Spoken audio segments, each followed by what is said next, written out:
Justice for Tattle, justice for Tattle. May Bam never live down these claims. Justice for Tattle, justice for Tattle. His death will not be in vain. Hello, happy Sunday, everyone. How are you guys doing? And I see that my mods are here. I am so sorry. I know I told you guys I was not going to be going live this weekend, and I wasn't. And then all of a sudden, there was so much content. I was like, I kind of have to. And just so that we're all caught up. And plus, I have a really busy week, so I'm not sure when I'm going to be able to go live this week. But since you guys are all here, let's just get right into it. And, okay. So the original slide, like I was originally going to call this stream Mormons Behaving Badly, and just highlight some of the recent behaviors and interviews with them. And then I was like, no, I'm going to make the original slide is going to be boycott bricks and minifigs, because I think like they also need to feel that pressure, in my opinion. And I know it sucks for the franchisees, and I wish them all the best, but that company, everyone at the top of there has to go. So, hold on one second. This is gonna go. Hold on, before this plays. So last stream we watched Sheldon's reaction to the Pun Kings thread on this interview, and I have to give a shout out to Christina, our beautiful, amazing mod, because I will listen to some of these things in the background, and then she'll send it to me. She's like, well, did you see this? And then I'm like, okay, well, now that she sent it to me, now I really have to listen to the whole thing. So I went back and I listened to it, and this was actually better because then I got to watch the whole video. And just because I know we saw the thread, and if you were listened to it on Spotify, you might have just heard it. But I just wanted, just to make sure that this clip is out here, I just wanted everyone to listen to this part. Is there sound? And so, like, and that's sometimes problematic, right? Because, like, I'm not thinking about what has to happen today. I'm thinking about, okay, well, yes, there's things that have to happen today, but, like, if we don't do these other things, we don't get to XYZ down the road. So sometimes I think a little bit too far down the road. But that's a good thing, and you need that, right? Like, and yeah, we're talking about EOS and the visionary and some of those things. But, like, I tend to try and think 5 steps ahead, and that's a really positive thing, I think. But because of that, I tend to not see people as humans. I tend to see people as, like not in a bad way, but just something like, okay, well, great. How is this person going to help us accomplish this thing? And if they can't, we need a different, like, machine in there, like whatever. So I see, people more as like the output machines. And Matt, like, at least from our dynamic together, he is very good at helping me see people more as like, hey, the individuals, not just the output machines. So that's very helpful and useful for me. But yeah, so strategic long-term vision, I tend to be a little bit more. You guys said the sound was too low. So I'm so sorry. So basically, I don't even know how to make it louder on here. But basically, so thank you. I'm sorry. Well, then that was a waste. But basically what he says is that he says that he sees the, people as a human output machine. And it's one thing when we like read it, or it's one thing when you listen to it. But the fact that this interview was recent. This interview just happened. And I think I have it linked in the chat. But if not, let me just, because I'm pretty sure this was from, let me get the exact one. The date for you, because like he just did this, which is also so crazy. Like I don't know what these people are thinking. Okay, here it is. I have it right here. So the date of it was, oh yeah, July 21st. So that was 5 days ago.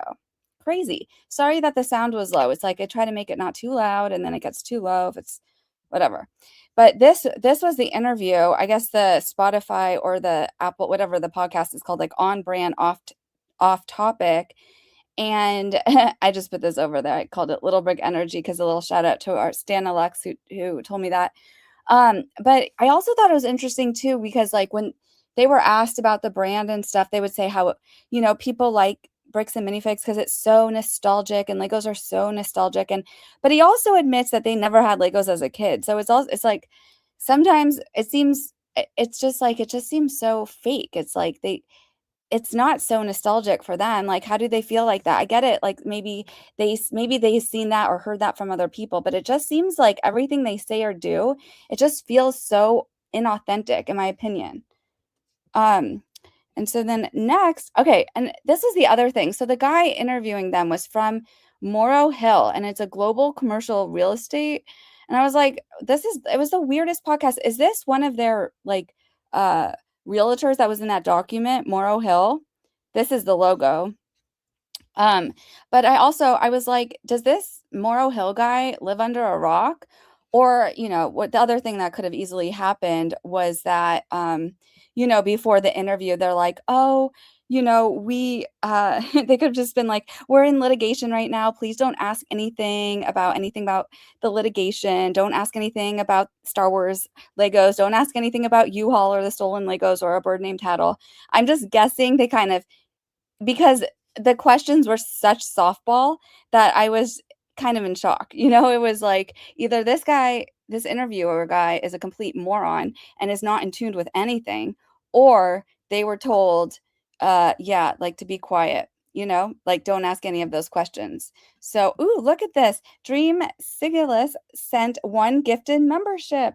That is so generous. Thank you so much. And I wish I could see who got it. Sometimes it's so hard. Oh, I see it. Oh my gosh, Justice for Heroin Bird got the gifted membership. That is just so perfect. Thank you so much. I really appreciate that generosity. So we need to keep going with this though, because and then I always like looking at the comments. I might have made one of the comments, but there weren't actually that many on the Spotify. But I said, how do you not ask what shelter did you take Tattle the bird to without his cage that was seen thrown out with the trash in Joshua Johnson's truck? Justice for Tattle. And the reason that I felt it was important to say that on this stream was because it almost felt like this was like some sort of like advertisement, because towards the end of it, they were saying, why it would be, why it's such a good investment for people to do these, to be a franchise owner for this store, and how quickly they've grown and how successful they are. And I'm just like, I hope no one watches this and actually believes that. If anyone watches this and thinks that they're going to buy a store, I want to make sure some of the comments make them like think twice. So that was my comment. Okay, so then we have more. It says, do we find out what they did with the stolen Legos? These guys stole a dying man's life savings. So this one says, are you aware of the numerous problems Bricks and Minifigs is facing? It would be advisable for anyone wishing to open a BAM franchise to do their homework. Support in the Lego community for this corporation and its CEO have been severely shaken. As a franchise opportunity, I personally would have strong reservations against getting into any contracts with any of the McNeff family. The comments are great. You guys are so good. Okay, and then this one says, you skipped right over the topic that would have made this worth listening to. And it says, do they admit to lie to the police to get people arrested? Do they admit to extort people out of their businesses when they see a profit? Do they admit that they have been lying since day one and are destroying their business and their franchisees out of pure hubris and ego? Do they admit that they should have just returned the Lego? Will they ever apologize? And where's the bird? And someone else said, you didn't really look into these two bozos before you had them on as guests, did you? So I just thought that was kind of fun to read the comments when you listen to anybody that is involved with those things, and see if there's ways that we can incorporate that in store, or just even through our network. All right, this question. Can you guys not hear this? I don't even know how to make this louder if you can't hear it. Okay, just try to listen to this last part. I'll say what he says, but this part, I just, if you can listen to it, maybe turn it up a bit, and I'll give you a second to turn it back down. I've been dying to ask you this question. Okay. Well, don't die. oh my God! Right on camera. Okay, I'm gonna turn it back to normal sound. So basically, the interviewer says, "I'm dying to ask you this question," and like Ammon says, "Don't die." And this whole interview, again, every time I see Ammon, I'm like, there's something really wrong with him, and it seems like he's obsessed with like killing and death. Like he always goes there, and like people say that it's just a saying that people say all the time. Oh my gosh, I'm dying to ask you this. And like, does he say that to everyone? Don't die. It's just something is so weird. I don't know. Are there bodies somewhere? I'm asking. I'm really like disturbed by anytime I hear him speak. And so here, like, then I just went back. This is so funny. Les said to screenshot this. So that's why I did. This was that, it's called Secondhand Movie Co. They made this like trailer for Bricks and Minifigs, and that's supposed to be Ammon. Anyways, because like remember, and I'm gonna pull it up again, where he said like murderize in that interview with ACOB, and like when ACOB asked like, oh, if you could go back, like would you do things differently? And he's like, well, if there was a train of people, if you say these magic words, these 3 people aren't gonna die, then he always goes to this like like death. And then he's like, if the company has to go under to save a child's life, then maybe it's like, no one asked that. No one asked that. You've only been asked, like, would you do things differently? And knowing what you know now, because remember, they've already admitted to distancing themselves from Joshua Johnson and Brandon Best. So knowing what you know now, like, would you maybe just take be more respectful to Brian Mansell? Would you have just paid him out? But he goes right to death. And then the other part, because, when they asked about the bird on what stream was that? Now? That was also the ACOB one. And he says, no kill shelter. Like, he could have said, oh, it was like adopted out or was taken to a shelter or was taken to a sanctuary. But when he goes to like no kill shelter, it's just like, why does his mind always go there? I don't know. Maybe it's just me. Maybe it's just a lot of little coincidences there. Like, go back and forth on why. So, and I know some of your fans want to know like how and why this stuff transacted, but you've also got to recognize these are real people. So this is because when I went back, because we listened to this yesterday or Friday, so we don't have to listen to it again. But just like, because when they ask, like, would you do it again? Let's just listen. No one's disputing that. Yeah. No, I know, but like you've got people who are scared to go to work because people are coming in saying that they're going to murderize them over stuff that they aren't willing to. And no one said that. And we're going to go, okay, so because of this, we actually are going to go over the exhibits, and I'm really excited because I had seen them before, but I hadn't really processed how funny they are. Like, they're so funny. So we're going to get into it, but it's just so crazy because I had this whole other stream planned. So we just need to get through the Mormons behaving badly, and then we're going to go over the exhibits, how funny they are, knowing everything we know now. Okay? Are you guys here? Are you ready for it? Provide greater amounts of documentation for that. As a business owner, that's terrifying that I'm suddenly responsible for some of these people's lives, and they're putting their lives on the risk, on the line for me in this store, right, over some and no one's putting their lives on the line people into taking money from them, and to me that's just a hard thing to do. Say, like, yeah, if I had the chance right now to say, hey, if the company was had to go under and you're going to save a child's life, guess what, guys? I think we have to let. No one asked that. Do you guys remember when we watched the when we were digging into? However, the bird was. Do you guys remember when we were digging into the David Hamblin case and that Utah County attorney that's now fled to Scotland? Remember when he was named in the allegations, like in the court document, but like no one had known that yet, and he made a press conference that said he's not a cannibal, him and his wife aren't cannibals, and they're not murderers. That's like what the vibes I get from him, because it's just so strange. I'm just like, what are we doing here? Okay, and then again, here was another kill comment. Was taken to a no-kill shelter, and so just when you put it all in context like that, like, oh, I'm dying to ask you, don't die, and like, I don't know, there's something not right. I'm not like a psychologist. I'm not a word analyst. Like, I don't know what any of it means. I just, picked up on the patterns. And thank you, Christina, for sending it to me again. I absolutely love you, because like, even though I'll casually listen to something, if Christina sent it to me, I go back and make sure I actually listen to the whole thing, so I can't tell her like, oh yeah, I've seen that, if I didn't actually see it. So she keeps me on my toes, you guys. And then this was awesome. So I'm pretty sure this happened yesterday. And this is Alex, and he is from Les's stream. And so this is a video of him calling, because I guess they called around to like the 50 shelters or something that were like within a certain radius of the Salem store to ask about tattle. And I found this to be very interesting. I'm sorry if you heard that already, but I just thought it was worth sharing. Hello. Hi. Hey, thanks for calling me back. Sure, you got it. So, I understand this is a bird store, but would you if someone were to come in your store and have a parakeet, would you like pick it up as if it was like a rescue? Would your organization do that? Nobody drops off or have dropped off a parakeet to me probably in about a good couple years. Mm-hmm. I don't need parakeets necessarily. That's the thing about birds. I'm not sure what you were fed or told, but not a lot of places take birds. Yeah, I've been learning that. So whoever said that may be giving you a false sense of information. I think they're lying for sure. That was my initial suspicion, but I wanted to go the extra mile just to verify that. Yeah, no, and what furthermore is it seems like that this is causing a big stir for you. What's the it's a big stir in the This is where it gets really interesting, you guys. whole community. Sure. Well, what's going on per se? If you don't mind divulging what you can do, and I'll be as transparent as I can to help. So here's the rundown. So there was a hobby store called Bricks and Minifigures that closed down in Salem, Oregon. They had a pet bird named Tattle. The owner of the store claims that they dropped it off at a no-kill shelter on the date within like a 1 week time frame. That's already suspicious because I know this process could take up to 8 weeks to even drop off an animal at a shelter. So he's claiming he dropped it off at a no-kill shelter, and he's in the Salem area. So I'm calling people within like a 50-mile radius that even take care of birds to see if potentially the Oh, that's what it was. They were calling stores within a 50-mile radius, 50 stores. That makes more sense.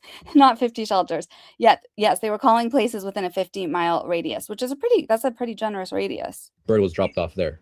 Well, he's lying to you. I guarantee you're Yeah. gonna get a bunch of news from everybody with a story like that. Even if it came to me, I would say, hey, listen, I give them all of our policies as well. I don't just take in birds that day. I understand if they're dropped off, even if they're in need of help.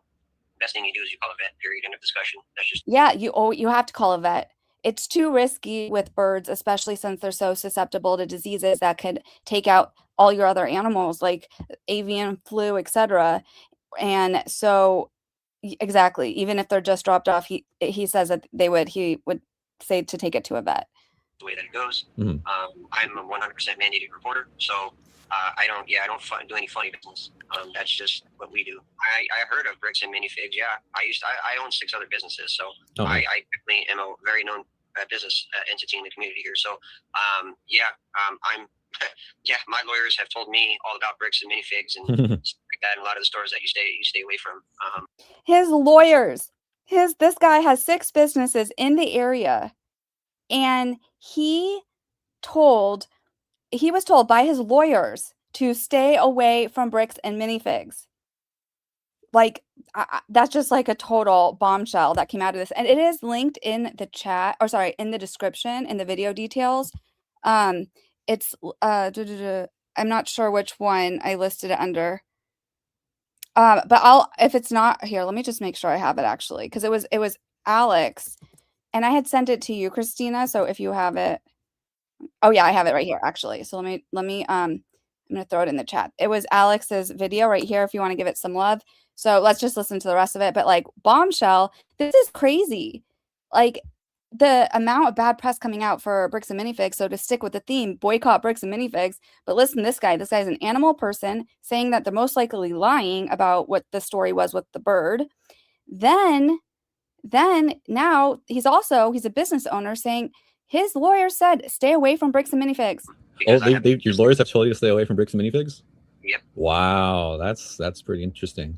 They were at Kaiser. They've told me multiple stores, multiple places. I know Bricks and Minifigs was in Kaiser, correct? Yes, it was. Hey, this was a really interesting phone call, and thank you so much for the additional information. I'm going to move on to the next shelter location, but thank you so much for your time. Sure, thank you. All right, have a good one. So I thought that was really cool. And yes, I love that they used my slide as the background. I thought it made it look so cool. I absolutely love it. Thanks, Justice for Tattle, for pointing that out. And it says we've only got like 4 to check off. Oh, so Colin 99 is one of the mods for Lus. And yeah, they've been calling every single shelter or store and shelter in a 50-mile radius, and they only have about 4 to check off. I mean, doing the Lord's work, that's pretty awesome. And so who said Justice for the Heroin Bird said we need Ace Ventura. That's so funny. Okay, and then it says, oh wow, Kaylin said my local BAM offered me $900 for my Lego set. Girl, do not sell your Lego set. So Kay wants to sell her Lego set to fund a vocalist for an anthem for Justice for Tattle. And I'm like, you don't have to do that. Like, first of all, I've been told, because we're trying to get the Mormon choir, that they won't take payment. I think they'll take a donation, but I don't think it's going to be that much. I don't want you to sell your things like to pay for a vocalist or pay for a song. Especially like if it's I didn't even know Legos could go for so much. I mean, it blows my mind. And then, yes, we're going to go. What is the next segment? Hold on really quick. Oh yeah. So we're going to finish off on the tattle part, what Chrystal said in the last stream, but we have some super chats really quickly. So we have a new member. Thank you, Ferris, for becoming a member. I really appreciate that. Welcome to the Crazy Train. Julie says Morrow Hill has provided real estate services to BAM disclosed in the 2022 financial disclosure doc. Okay, so that's where I've seen their name or logo, right? So isn't that weird? I'm just like, first of all, like, why do they have a podcast? Okay, maybe whatever. Maybe that is smart for, you know, a corporate real estate person to have a podcast. Maybe they just do interviews with the people that lease from them. I don't know. But I'm just like, it was such like a canned interview. I'm just like, he either lives under a rock or like they were told we're in litigation, do not ask anything about Star Wars, stolen Legos, the Salem store, or any birds. I'm just guessing, but I don't know, because it was just the weirdest. It was such a weird interview, and it wasn't live. So like, I don't know. I don't know. It was weird. Hey, Rose Investigate said, everyone leave a like black screen. Yes, please leave a like. Thank you so much for looking out. And thank you guys for sticking around during that blackout. I mean, that's scary. I don't think we've ever had that happen before. I've definitely had it where I haven't turned my mic on before, but I don't think we've had an internet blackout like that. And I was worried with the weather. So Dream Sigilis says, the parable of the squirrel and the dog made me never want to use the phrase squirrely to describe anyone again. Someone said it to refer to Ben. Oh, I don't even know that parable. And I hope that you like squirrels though, because we have a lot of them in the chat. What is it called? We have emojis, custom squirrel emojis that you can use since you're a member. And anyways, so just speaking of Tattle really quick. So this was a recent interview, and we can just listen to the very end, the Tattle part, if you want. The only thing is, it was the very last question.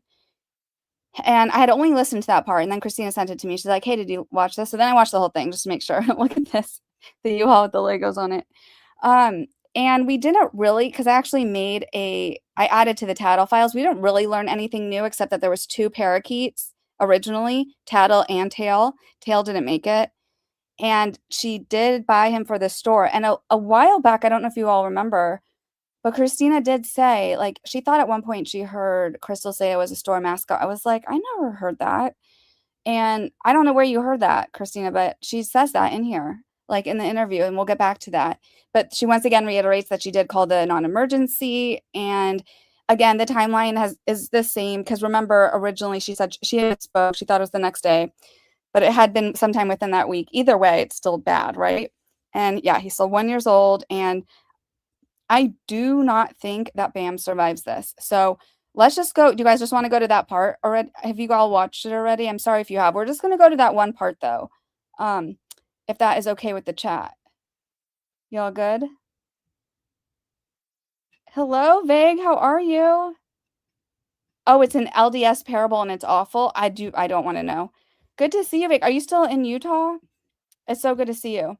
Okay. And then Caitlin says, I think I want to. It makes the perfect story. Bam gives me money for Lego. I turn around and use the money to have a song produced and sung by an artist for the bird, right? That they hijacked and possibly unalived. So that is actually perfect. That is its own parable. Yeah, Dave said, all I can say is I never left without the bird. Well, she bought it for the store. never apologize. Oops. Colin says, never apologize. It's your stream. I know, but I just felt so bad that we went out like that. So, okay, we're going to go to this. How could you have stolen I think I'm going to do it in a different tab. all the Lego? And I just also want to warn you guys, there's music in the background. It was a good interview, but there was music in the background. It was kind of annoying. It's not me. And I get it if you're clipping an interview, but this was like the actual interview. So I don't know why it was like that. Hold on one sec. Okay. And let's see, you guys can see that. And let's go make sure we're at the timestamp for the Tattle question. Oh yeah, right here.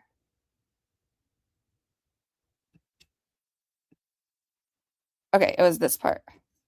No. We don't know what happened. We don't know. So I watched a couple of days after they took the store. There was one security camera that remained pointing at the dumpsters. And I watched a couple of days later, Josh load Tattle's cage in the back of his truck with a bunch of garbage. I could not get a clear view whether the Tattle was still in there or not. I called animal control with a concern, because it's a born in captivity domesticated bird with his wings clipped in the middle of November in Oregon, outside in the elements if he's in the cage. And I never heard anything back from that. We never got any word from corporate saying, we've changed our mind, you can now come take the bird. We've never from anything until that video that came out where they said he took it to a shelter.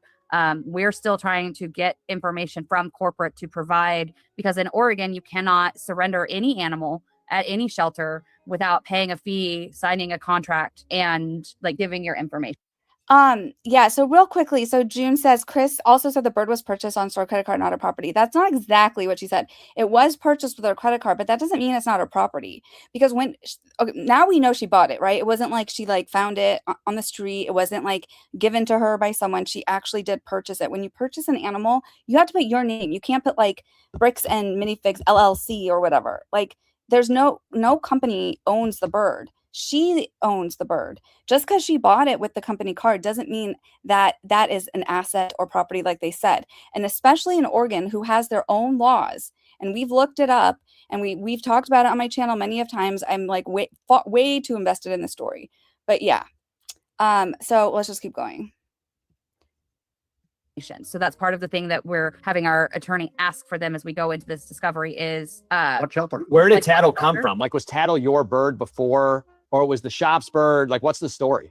Well, it's one of the first things that I did after we bought the store, because this is going to be in my dream, like in my dreams, when I went, if I had the dream job, what would it be? Mine was always a cozy little bookstore, coffee shop that had a shop pet. And that was always my, like, if I ever won the lottery and I got my dream job, right? Lego store wasn't quite the same, but it was also one of these silly things of like, I always imagined if I owned my own business, it would have its own little mascot, right? And so I kind of like, I went to the pet store and there were 2 parakeets and I was like, okay, this seems perfect. And so we had Tattle and Tail that a staff member named based off of I think like an anime or something. I don't actually know how they came up with that name. Pretty sure it was an anime. Originally, Tattle had a partner who ended up getting sick and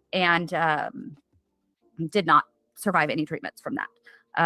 And so at some point, once we made sure that Tattle wasn't also going to be sick, because this was just a couple months before, which the pet store and the vet said was fairly normal when you have birds that were born in captivity and moved to different locations. So we were just kind of like making sure that Tattle was going to be okay. And then I would have brought in another friend for him. But part of that conversation last night with both Brandon and Kai was, who does the bird? Also, just a random thing. So someone had said something in one of the streams that like why their bookcase was empty before, because they had just moved.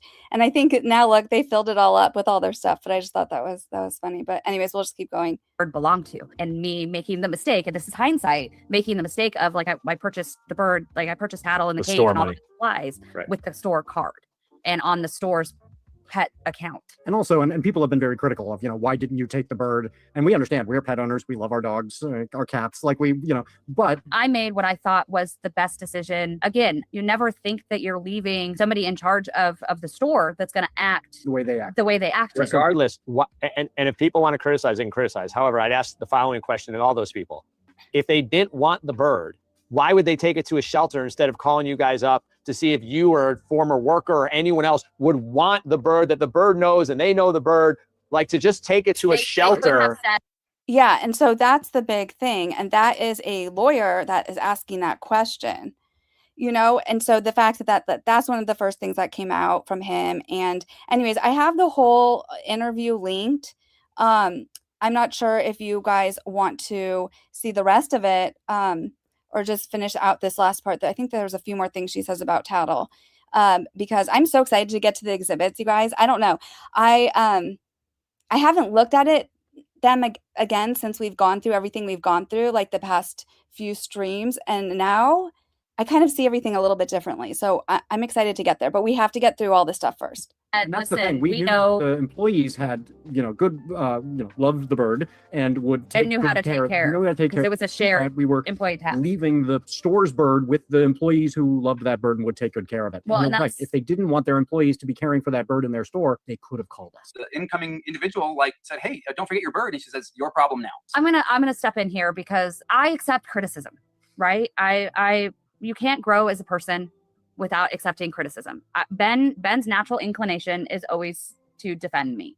Yeah. And as a partner, as his wife, I appreciate it. But when you're all over the internet, sometimes there's this pull between I want to defend myself, but also I don't want to feel like I'm like there's a lack of accountability. And there's a big part of all of this. I'm gonna cry. Yeah. Okay. There's a big part of this that feels like it speaks to so much more that is happening in our world today, where if people were taking accountability for what they did. I don't begrudge anybody. I'm not upset at anybody who has any kind of criticism about how I left the store, about how I handled Brian's consignment, about what happened with Tattle. I made what I thought at every step was the right choice, was the best choice, from not calling the police that night, from leaving Tattle in the store. There's these choices that I made. People are like, you could have put them in a box and taken them in your car. You could have held them in your hand. You could have, like, any number of things that you could have done. You could have taken more pictures, and you could have done countless other things. They, on the other hand, could have given you more than minutes to decide, to prepare, to avoid all of these situations. So I'm not saying you acted perfectly. You acted under time pressure with no warning. They acted, if what you think happened can be verified, they acted with total foresight and planning to reduce your ability. So that doesn't mean you didn't make a bunch of mistakes. It doesn't mean you can't be open to those mistakes you made, but you do have to give yourself the room to say, I made mistakes, but the situation I was in may have contributed to those. For instance, had I had a month, I wouldn't have still had this stuff. If everything would have been documented. Had I had a month, Brian would have been like, everything would have been returned to None of this happens. None of this would have happened if the next day corporate had reached out to us and said, hey, the new, because that's what they get into more. And so I'll just make sure this is in the description, but I just thought it was worth listening to, because I think that because we did this on the last stream, remember, it wasn't just we looked at the ring cam when Brandon came in, but right after is when they have that call with Kai. And basically between like right before closing and a few hours after, she gets sent this like termination agreement. And it's just very disturbing. She didn't really have a lot of time to think every single thing through. Like, they're basically, it's like if someone came in your house and was like, yo, actually, like, we own the lease and like you're trespassing, get out of here. And you know, there's a lot of things to think about, and I know it's different with your house. You would obviously take like all your loved ones and your pets and everything. This was a store, and you know, since she is open to criticism, I will say I love Chrystal. I think she's done everything. In my opinion, she's been very transparent, and I really have very, very, very little criticism at all. Actually, I have a lot of respect for how she's handled this whole situation. And Ben, the only thing that I will say is adopt, don't chop, because actually I had a thing for that. Yeah, that's just a PSA from our chat cat, Ozzy, adopt, don't chop. And she had mentioned before in a different stream about something about that, you know, she was raised in like the H4, you know, like that program in the United States, like about like, basically, I think it's a very disturbing program where you're given like an animal that you have to like pretend to like help raise, and then you give it up to like the factory farm, but they have competitions and stuff or whatever. I think it's like very, it literally, it like shatters hearts. Yeah, 4-H, exactly, Kenny. And so I think maybe, you know, if you're kind of indoctrinated into that, and you can see maybe I just don't think it's okay for animals to be mascots. I think if you can adopt, don't chop. And there's just, I think breeding and breeders and everything, it's a lot. Just a PSA, just a little PSA. But anyways, the point of that article, and don't wrestle pigs. Good point. Make plots, not love. Medina Sabina Door, please do not wrestle pigs. And also, so anyways, speaking of Ozzy though, thank you guys last time. So he's still not in his catio. He's right next to me. So Ozzy's been having, he's, you know, our chat cat, and I adore him. And he's been having a really hard time since my surgery. I really think he thinks that I was the one that's been attacked by coyotes. And cause I can't walk. I think he's like, wants to make sure I'm alive so I can help him. So I can make sure that he has fed or whatever. But anyway, so he hasn't been hanging out in his catio like when I'm streaming. So the catio cam is kind of like not useful. So I'm just going to quickly, because last stream I felt like I didn't give you guys the best version of him. Oops. So, I wanted not the best version. Sorry, the best video I could have given you on him. So I just want to quickly do this just so you can meet him for the first time. Let me just go to this tab and see if you guys can hear me. Hi, I'm Ozzy. I'm just trying to get some sun, and I'm trying to tell my mom to turn your mic on. Crazy woman. 6 minutes, no mic. I told her, instead of brushing me, she should probably turn her mic on. Don't I have the cutest things ever? I like to jump so much, she had to turn this shelf into a cat tree. And I already have a cat tree. What a sucker. You know what else she should do? She should probably turn her freaking mic on. This is my catio. I love my catio. I can come outside whenever I want to. Oh, look at my floating shelf. I was attacked by coyotes. See, I had the red eye, I was in the oxygen tank, and my hair still hasn't grown back. I'm still missing some nails, they haven't come back. I have real problems. You know what my mom's sad about? She forgot to turn her mic on. Yeah, so that was a true Hi, I'm story. Ozzy. Oops. I'm just trying to get... So yeah, that was a true story. There was a stream I did once because I turn my mic off sometimes when I put a video, so just so I don't sound robot-y. Oops, that we just watched that. And uh-oh, can you guys hear me? Do I have a mic? Uh-oh. Can you guys hear me? Just let me know. Do I have a sound? I bet I don't. Oh my God, today is crazy. You're good? I'm good? Okay. Okay, cool. Because I just got a notice from StreamYard that said that that we don't have sound anymore. So I might have to refresh again soon. Anyways, so yeah, true story. I unmuted the mic and I forgot to turn it back on when the video was done playing. And I was just talking and reading for like a whole 6 minutes. I don't even know why any of my chat stuck around. It was really funny. So anyways, that was just a little thing from Ozzy. And yes, he is an indoor cat. He has an amazing, incredible catio. And he's just like a super little genius. He knows how to open any door that's L-shaped handle. And he's just crazy. He's just a crazy man. So, and we have a whole routine around him. Like, I'm not even kidding. In the morning, he's the very first one fed. And then he goes into we put him in the room that's connected to the catio so that we can feed everyone else and go outside and feed the birds and whatever. And take out the trash. Anything that we have to do outside, we have to do it like within that right after he's fed. And then after all that's done, we lock all the doors and then he comes back out. Because we want to make sure he doesn't get out. And it was just a freak accident one night. I was unloading something from the car. He opened the door between the car and the garage now, and it was at night. And then yeah, he was attacked, but he survived, which is also crazy because now he's like a legend at the vet, the ER. Everyone loves Ozzy, and yeah, he's a cool man. Anyways, again, hashtag adopt don't shop. But yeah, I thought that was very interesting with the whole. A very good, interesting. We added our notes to the Tattle files, and so now we've come back to Mormons behaving badly. Oh, I love this. Redhead 5 says, "I love black cats." Thank you. Me too. They're always the last to get adopted. They just have a special place in my heart. All animals do, but like for a while I was running like my neighborhood watch group, and most of the calls were about animals, and so that's how I ended up like taking care of Ozzy. I took care of a lot of animals, and most of them, we were able to get like fixed and adopted out, or there's even a cat sanctuary, which is also the other strange thing. Like when Ammon had said like, oh, we gave the bird to a no-kill shelter, because I was even thinking like, I actually don't know what their donations are for turning or relinquishing a bird, because I was thinking back to some of the cats that we took to the sanctuary.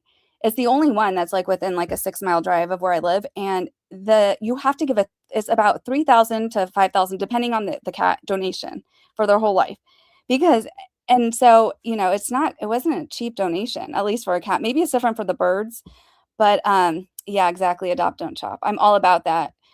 Anyways, so we're back to Mormons behaving badly, but no hate on Chrystal. Love Chrystal. I think that in the end, Bam still did the wrong thing here, and they should have let her have an opportunity to decide what to do with the bird. And I have so much respect for Ben. We're going to get to the Kai part because we're talking about Mormons behaving badly, and obviously Kai is one of the worst. But I think with Kai, or the way that Ben, Crystal's partner, handled Kai was very respectable. I just think they've been through a lot. They are also victims of Bam, and so that's all I have to say about that. Oh, Justice for Tattle said my last cat was a rescue and we had her for almost 16 years. That's so sweet. Okay, so Mormons behaving badly. Let's get into it. Is it not very professional? No, not at all. And like the second meeting, the second call, it was like he was eating lunch during the call in a way that was super unprofessional. So it started off on the wrong foot. He was late to the call, and like it was just bad from the get-go. Oh, There we go. Oh, So yeah, I'm notoriously bad at writing. I might need another paper. Yeah, we'll go from there. Police Department. So what was that? This was the Barefoot Bamboozler. The Barefoot Bamboozler's Bozo Strikes Again. That was Joshua Johnson. And what was that? It's linked in the description. So Echo Base Network yesterday released an interview with someone who actually was interested in being a franchise owner. And they had 2 meetings with Josh Johnson. And the first one, they felt almost like they weren't really into it. And the second, so then they did a little more research and then were kind of interested again. And so they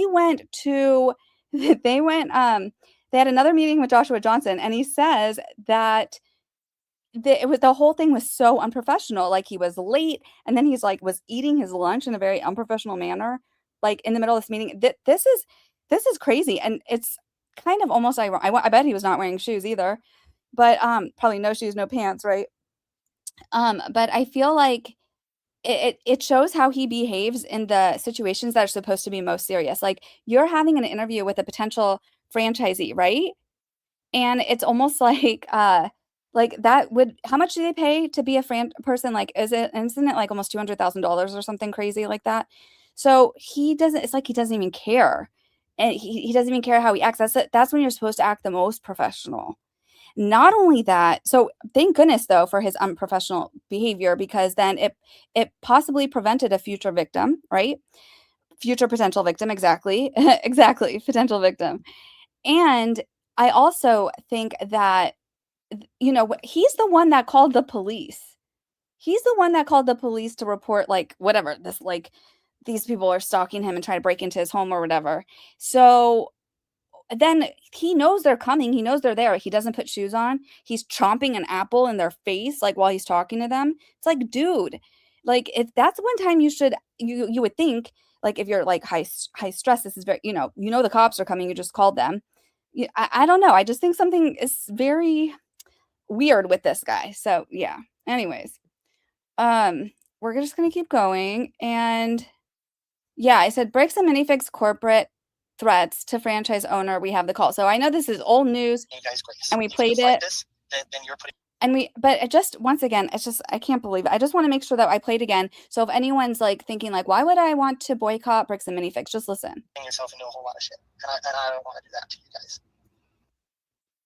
So see, this sounds like the first threat to me. Exactly. That seems like the first threat to me. Because remember, he says, if you fight this, then you're putting yourself into a whole lot of S.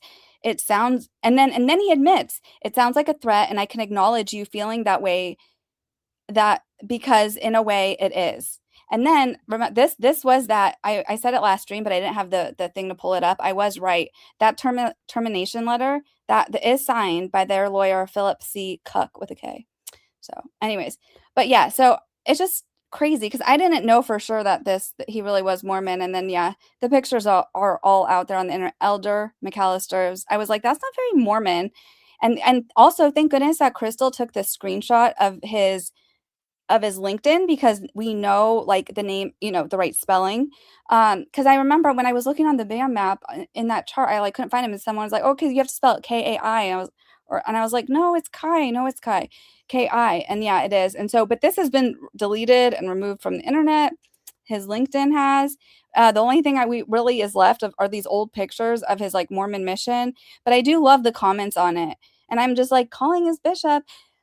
I don't know, because I feel like, how can someone act like that? They're supposed to be Mormons. He's admitting to threatening these people. But I loved this. It says, "Is this the same guy? He turned out quite shady and dodgy, unfortunately. You can hear him making threats on this recorded call. What an embarrassment and shame."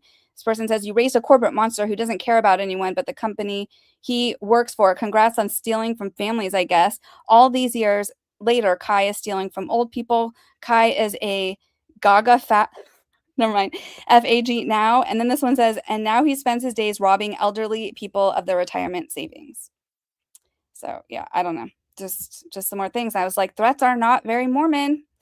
And I said he's bringing shame on his name, because when you do look it up and you try to just look at like news and stuff, I mean, that's still all out there, and that's going to follow him and his family around. And 2 months later, you know, it is interesting at this point that Bricks and Minifigs, their official LinkedIn or whatever this is, maybe this was their Facebook, but that they still can't turn the comments on, because I was checking, and yeah, this like their comments, all their comments are off. So that's not a good sign at all. Like if you can't turn the comments on, it's not going in the best direction for you at all. Like that means you're still making the wrong decisions. Yes, and this was just another quick thing, because I remember when we read that crazy article, the KOIN article with the crazy ads, that was from just last week, and their spokesperson, Octomom, once again, she's saying like they have over 300 franchises, and then someone's like, no, look at the most recent filing, and I did. Well, this is 2005, but this is their 2006 one, but it talks about 2025, and yeah, you're right. It says the data included was taken from 153 franchise units and the 6 corporate units, bringing the total to 159. That's not 300. So I'm not sure where they're getting 300 from, unless they've been paid to have 300. So they need to like find more locations for these other ones or something. I don't really know how that works. And then I just found that interesting, you know, that it just says that the franchise sellers, you know, has all their names there again. Just interesting stuff. So anyways, and also, and I saw, I only call the marketing director Octomom because she filed a privacy complaint against my video when I used her name and photo. So I'm not saying Octomom is a bad thing. I don't think there's anything wrong with being a fertile myrtle. She has 8 kids. I'm just saying she's a mom with 8 kids. Octo means 8. So it's the only reason I call her that. I personally would prefer to call her by her name, but I don't want a privacy complaint. So we are where we are. And that's what happens when you file privacy complaints like a dumbass. So now I wanted to make sure that we got it right. You know, I'm very about the details. So I'm okay. I didn't mean to get, so now this is right. So we see the body cam was the 10th of Joshua Johnson. Then we see the shotgun body cam was from Ammon was 311. And then the Airbnb raid was 311. Isn't there something significant about 311? Is it a band or something? Isn't it also I've seen people like quote 311 before.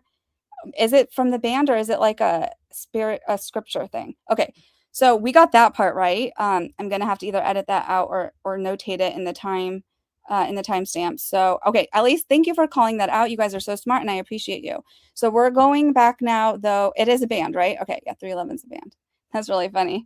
I wonder if they would be interested in making a song about this. And it's Matthew in the Bible. See, I thought it was some sort of scripture as well. Amber is the color of my energy. What does that mean? Is that a good thing or a bad thing, or is that the name of their song? Yeah, you only know of it as a band. Okay, so it's Amber. Okay. I'm gonna have to listen to that now. Okay, so we are going back to the slides, and okay, so we have to go over the exhibits.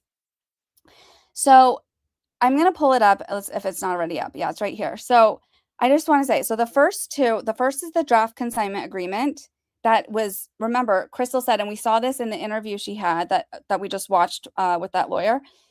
She said that they had pulled that like it was a draft. It wasn't the actual one. It wasn't the signed one. It's something that they pulled up. And then we see the incomplete Star Wars inventory. So those are the first 2 exhibits, okay, of the RICO lawsuit. These next 4, okay, that was A and B. The next 4 are all from May. So, which is funny because you guys now have all pointed out. So the body cams that we saw, everything that happened, that was from March, right? You would think that like that would be the big thing, something that happened in March, right? No, they're next. This, you know, it's very interesting the way the order they put everything in, right? So the next 4 are all the YouTube videos from May. I don't know. I just think it's very strange. I don't know what you guys think. And then the next one, Exhibit G, is their own blog post from May. It's like a note to our community about the Bricks and Minifigs Salem store. Okay. The next one is the We Steal From Old People.com shop, where you can buy the merch. And they included a message from our CEO. If you're old, we will definitely steal from you. Also call us to use our services. So these are their exhibits. Let's go to the next one. And then they do this like incident log, which I think is like they made it themselves because it's out of order. Like, and I think I wonder if I should pull this up from there, or first we'll look through it here, and then we're going to go to the actual filing.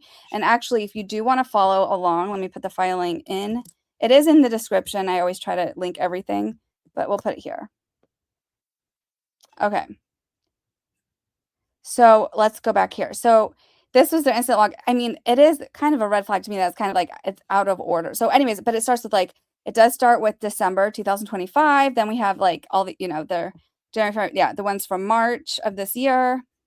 And yeah, March, but then it goes to April 2025. And then back to March. I don't know. I just thought that that was weird. And then they did that again here where it's kind of like, okay, so there's one from December where it just says that there was like a witness and a conversation. And then you have like January, February, March. So you have March 8th, 2026, March 8th, 2026, March 8th, 2026, March 11th. That was the big day, apparently 3/11, 2026. Then you have 3/10. It's like they couldn't at least put these in order.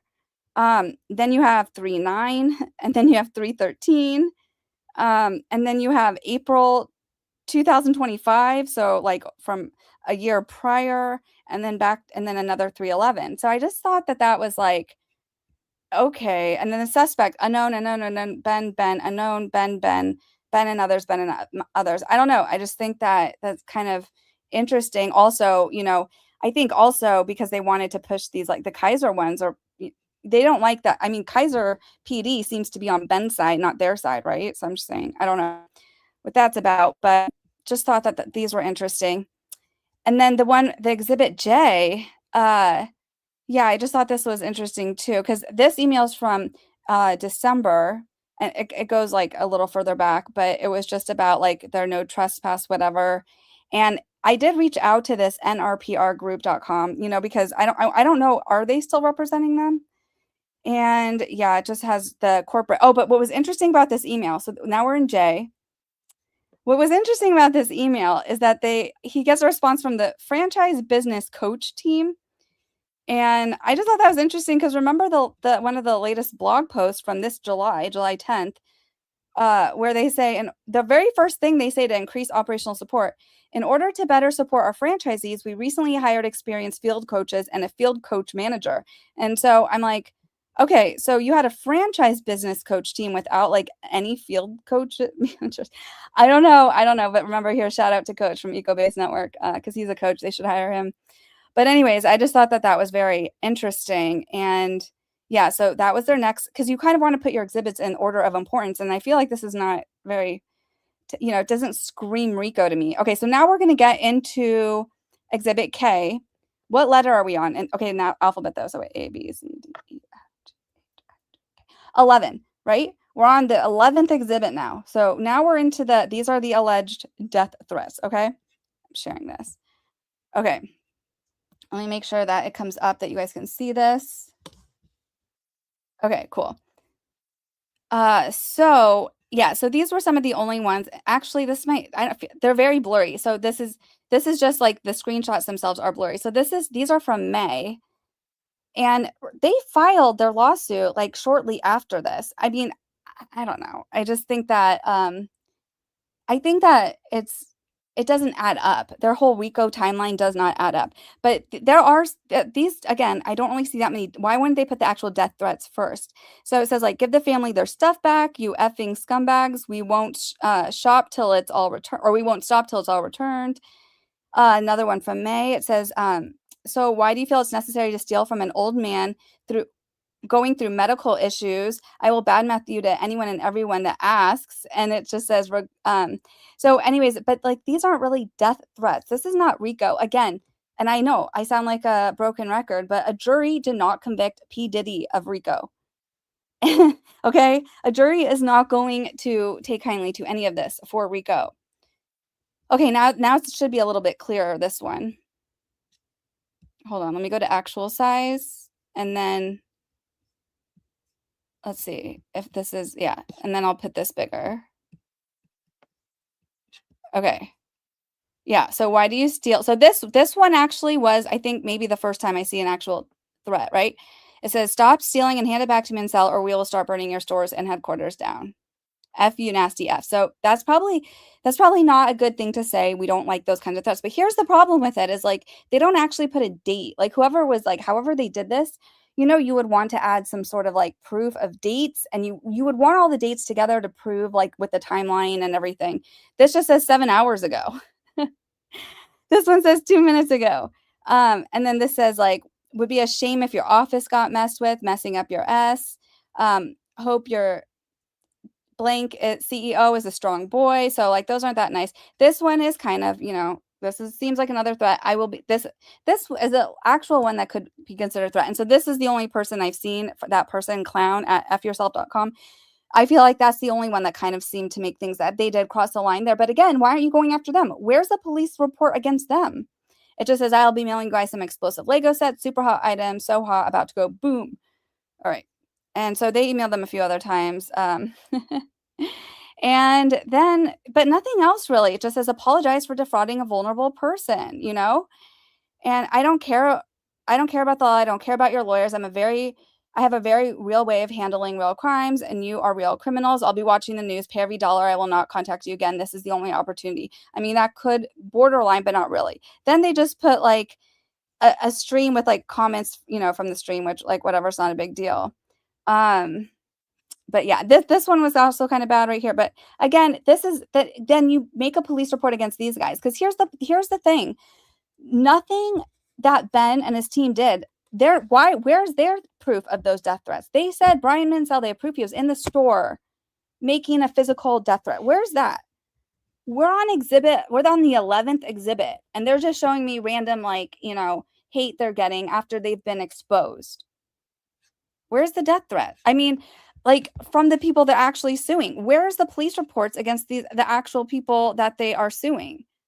Yeah, then they just put some sort of like the Lego circle jerk Reddit. And the problem here, and I guess like we could probably go back and timestamp it, but where's their dates? Like there's no dates on here. So it's just like, it's the most amateur hour I've ever seen. And something interesting that I felt that the barbecue counselor clocked today, because I was watching him right before we came on, he was saying that their lawyer, the Denton lawyer or whatever, like is charging them like almost like a discount rate, like $500 an hour or something. And they're one of the top law firms. And it's like, why? You know, I don't know. What does this say? So yeah, anyways, I just like, these aren't really death threats. It just like, yeah, can we talk about the $200,000 Lego collection? I mean, maybe they're trying to use this part for defamation or something. I don't know. And look, they're voting. This is so funny, you guys. So whoever was monitoring this is voting.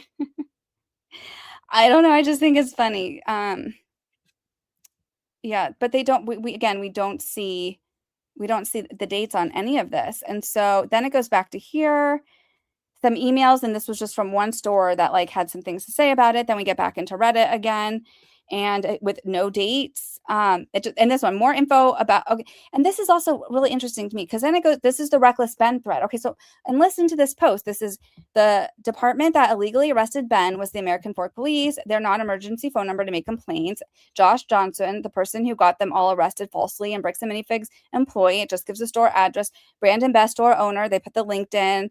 And then they said, all of this is public information. I do not condone any violence or anything illegal. So they're saying how you can make a public complaint, you can mail something to their headquarters or whatever. But yeah, they're saying all of this is public and they don't condone violence or anything illegal.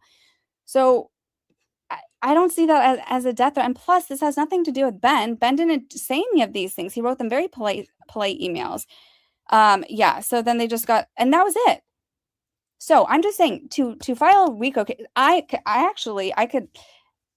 screenshots. I could show you some actual death threats I've gotten, and they're way worse than I had a psychotic person that was stalking me across from X, where I blocked them. They were making a bunch of accounts. And then they like came on my YouTube, made a bunch of accounts, and were saying that like that my family's going to die and all this other, I mean, like really, really, you know, way more than whatever this is. It's just, and it was not okay, you know, but at all. And I'm not saying like some threats are better than others, but I am saying if you're going to file a RICO case, and if you're going to go around and do interviews saying your employees' lives are on the line and all this crap, like prove it. And if you're going to sue a bunch of people for RICO, and then all over their lawsuit, we can even do it right now. Let's look up death. 111 times they mentioned death. Death threats. You're going to mention it that many times against all these people you're suing, and you didn't show me one piece of evidence that any of them made a single death threat. I'm just saying. Look at this. Death threat, death threats. Where? Where did any of these people, death threats, look. Death and physical harm threats. Plaintiffs. Or, yeah, so they to threaten plaintiff, blah, blah, blah. So this is all about, and this is all about from the people that they're suing. And did they show us any police report at all of reporting any of those the messages that maybe crossed a line that said, like, I'm going to, like, send you explosive Legos? I didn't see any of that. Death, and bomb. That had nothing to do with them. Look, death. Oh, well, sorry. Okay, actually, let's go back. I guess Death Star for Lego, we can't include that. So let's go backwards. Sorry. Let's just, what was the one before that then? So I have to take that back because I guess there's a lot of Death Stars, which is not death threat. So let's go back. How many times?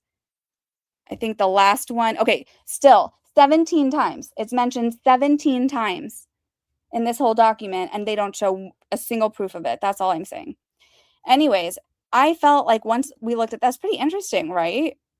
And especially the way, like, when we saw him in the ACOB interview saying, like, you know, like, if I have to save people and there's people on a train, why I do it again, and, like, you know, people are making death threats over Legos, and this is all about Ben. No, it's not. So I'm just saying. Anyways, we're gonna go back. Do you guys have any commentary on that? How y'all doing? You guys are good? Hello, Lori Jane. How are you? I'm listening in the background, babysitting. Oh, Mom, are you babysitting your grandkids? So cute. And then it says, not that I'm going to, just have a strong desire. Let's say I don't do real life. Oh, Chaos Inc. says, can we get LinkedIn to use this pic of Josh for his profile? Which LinkedIn pic? Oh, wait, you have to tell me which one you're talking about. In a Disguise says Chrystal is about 40% at fault for losing the businesses. I don't know about that. Can you explain that to me? Hello, Mean Panda. Okay, so I was way behind. Sorry. It says now, no, they sued their dad. They have bad blood. Oh yeah, they did sue their dad. That's crazy. Did Christina leave? Bye, Christina. Could be a show lawsuit to hide assets. Who knows? Yeah, maybe. Okay, so Ki McAllister, director of operations and low-level support employee. Exactly.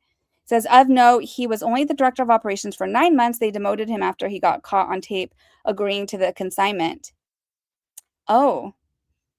Wait, so he got demoted, Ki got demoted, but I found it also interesting. They only distanced themselves from Brandon and from Josh Johnson. They never distanced themselves from Ki.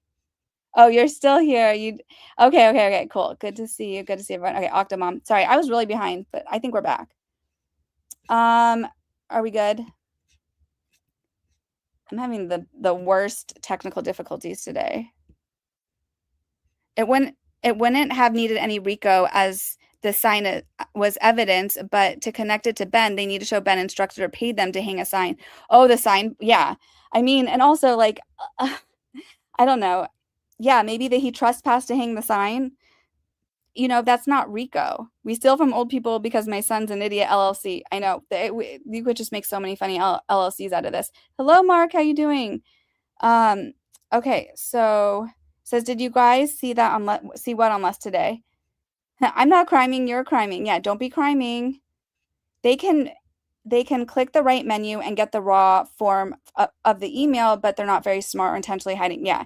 Thanks for the shout out earlier. Of course, Alex, that was a great interview and I'm so glad you clipped it. And thanks for looking out for Tattle and for getting to the bottom of it.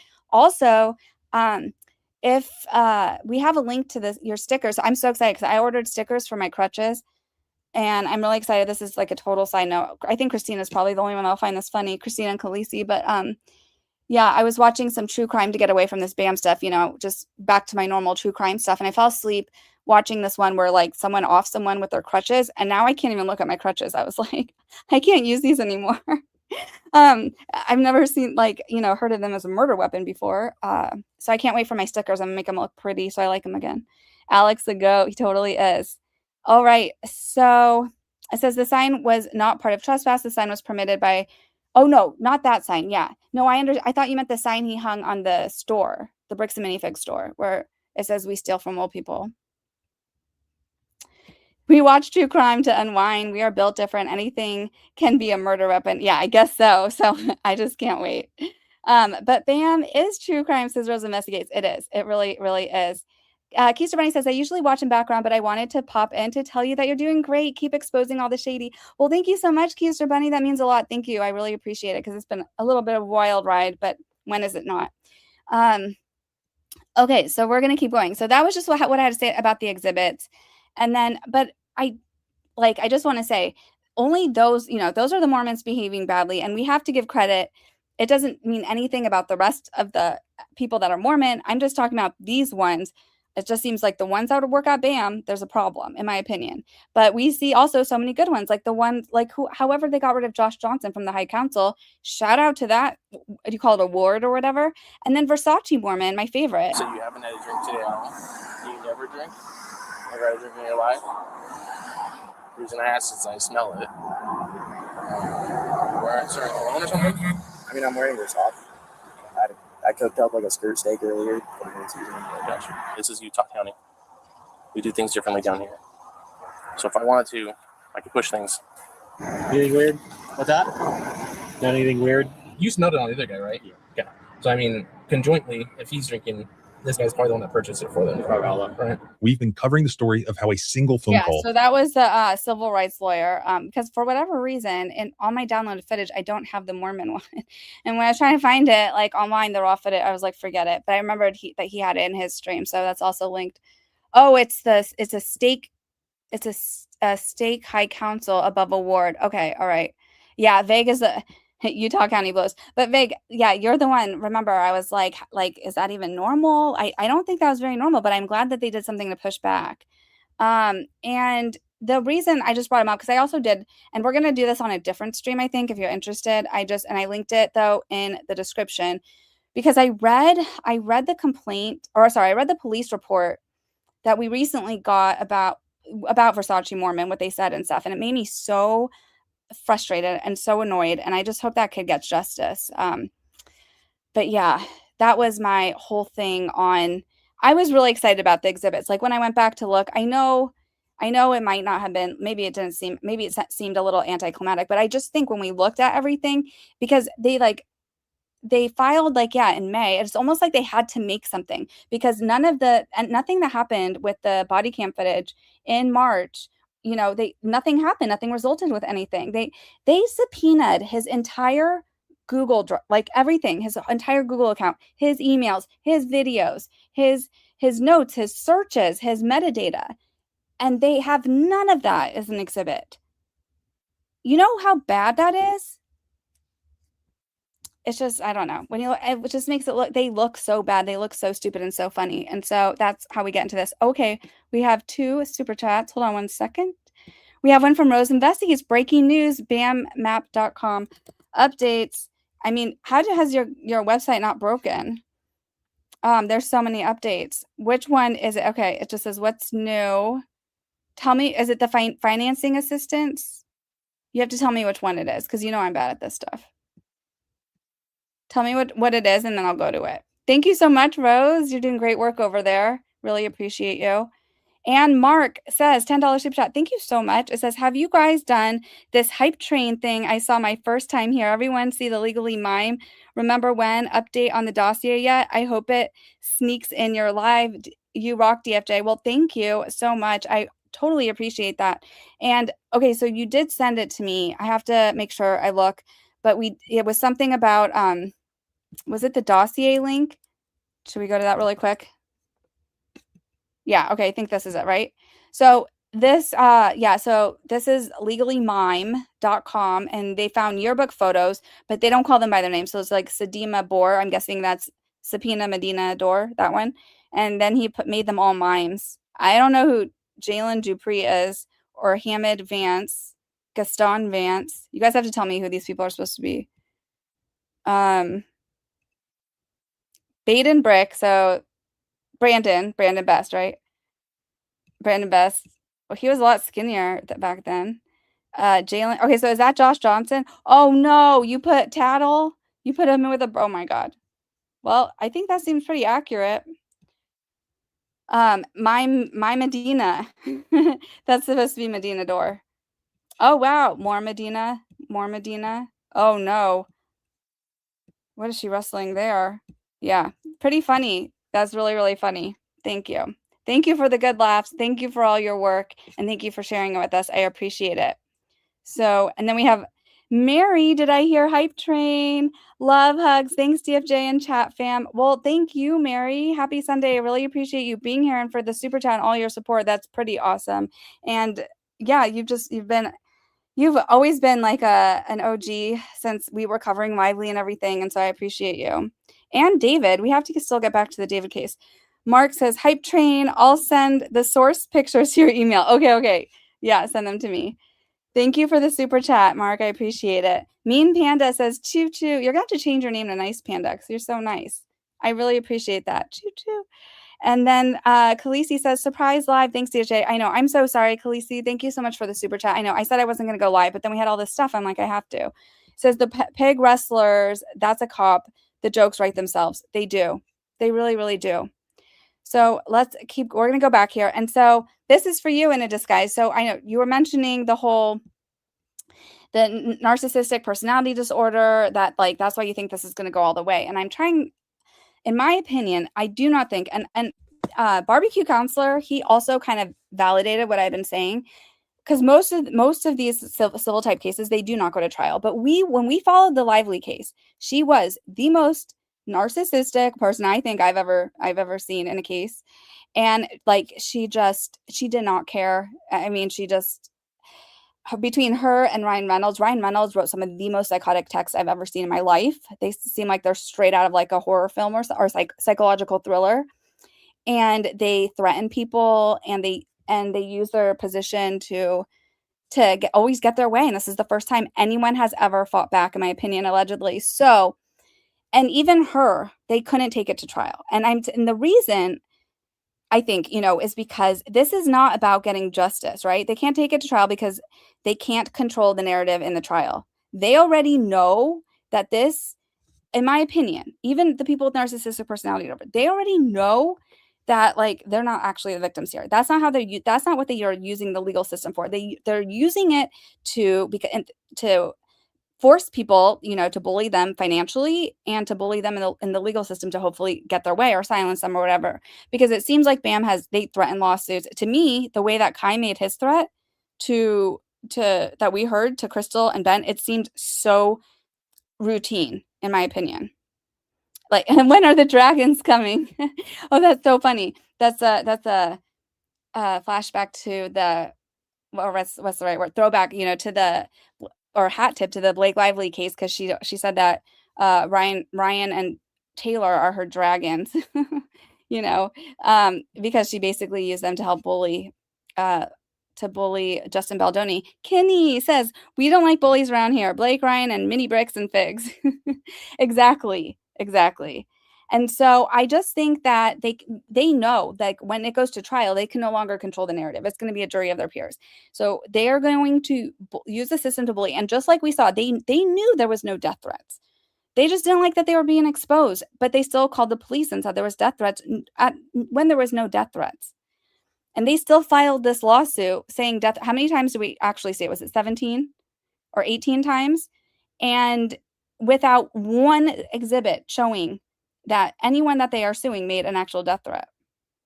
So anyway, so I just said this was a fake quote that I made for Blake Lively, where it says, I'm the most narcissistic personality disorder person, and even I had to settle, so I won't be found to be a lying predator in court. I went to the Met Gala and doubling down as a victim. And so that's the thing with they always need to be able to control the narrative, and that doesn't happen in trial. They know that, right? And so, and their lawyers know that too. And I'm sure their lawyers will also tell them, because like, if we do settle, we can do an NDA and no one can talk about it. And you could just say, or we don't do an NDA and you can just like say whatever you want about them. And we'll just do like a no, whatever, like you can't sue again clause or whatever the hell it's called. So sorry, it's Sunday, so I have Sunday brain, but we're going to keep going. And I am going to, Oh, another question. So I keep seeing this one. Will the police sue BAM or the McNeffs? And I said probably no, because they are the state's witnesses. We have seen this example before. So if you're here for Bricks and Minifigs, we're going into something else now, because I just want to show you these examples. And actually, I'm featured in one of them. So this is going to be a first time I really talk about this on the stream. But the first example is the Santa Clara County DA. His name is DA Rosen, and he dropped the ball on prosecuting a pedo in order to use the pedo as a witness to nail the UFC heavyweight champion Cain Velasquez. And this is the quote I have on it. So it says, Velasquez defense attorney described the district attorney's office as schizophrenic in how it handles Harry Galarte. And this is Mark Aragos, very famous lawyer, I said he's legendary for this, calling out DA Rosen for saying a pedo is a predator in one courtroom, but a victim in the other, #free Cain. So, I mean, he's free now, but, and then it says, this is a man who has been through one of the most traumatic things that any father should have to go through, because his son was violated at a daycare when he was a toddler. And then Cain, basically they didn't tell Cain's family that, so they made a police report and they found probable cause to arrest the predator, because he was not supposed to, he didn't have clearance to actually be at the daycare, and he was living there. It was a home daycare. And then they found some other things, I guess. But then they didn't tell Cain's family that they had let him out, which they're supposed to do. It's called Marcy's Law. So then Cain saw that him driving around with the parents, because they had to drive back to the courthouse to get the ankle bracelet, the Monday after that weekend. Because apparently, and the reason that because it was closed or something to get his ankle monitor. So anyways, when he saw him driving around his neighborhood, it's just like a light, just like he blacked out, and he chased after him and shot after him, and everyone survived. Everyone's okay. The only person who's not okay is the toddler. And so anyways, and it says he has had an outpouring of support from the community. He's not going to do anything to jeopardize this. Velasquez defense attorney described the DA's office as schizophrenic and how it handles Galarte. This is the part I underlined. The DA's office has a schizophrenic problem. In one courtroom, they're saying he is a child predator. In another courtroom, they're saying he's a victim. So, and that was the thing. So they went after Cain Velasquez so hard. They put all their resources into it. And so that they had both the parents that were in the car say how hard it was for them, that their pedo son that they had been told for years could not live at their home daycare was living there with kids. There's other allegations of these things. It's very disturbing. They use them to say that they're victims, but then they only filed one charge against this Harry Galarte guy. The guy who they had alleged proof that was doing things to toddlers at a daycare. And so it's just that's what happens with these DA's offices. So in this, for example, they're going after Ben. Okay, that's the big guy. And DA's love going after a big name. Here's a famous example. I make an appearance in this one. So I don't think have I ever talked about the ASAP Rocky trial with you guys? Because this was before I had my YouTube channel.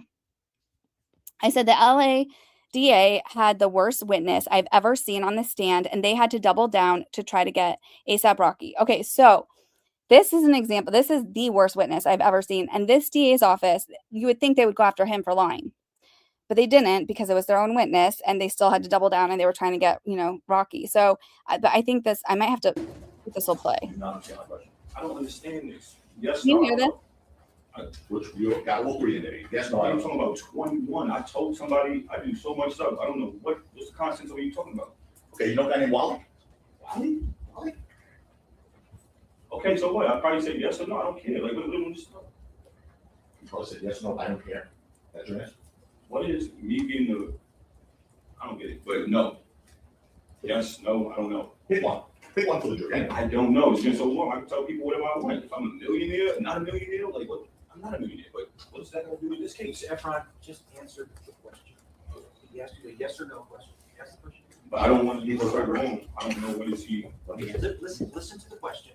So, I mean, this was just an example, but this went down live, and it was he was terrible on the stand. He was so bad. So anyways, and I was watching this live, and I was live tweeting about it, because it was wild. And then he lies about a gun range.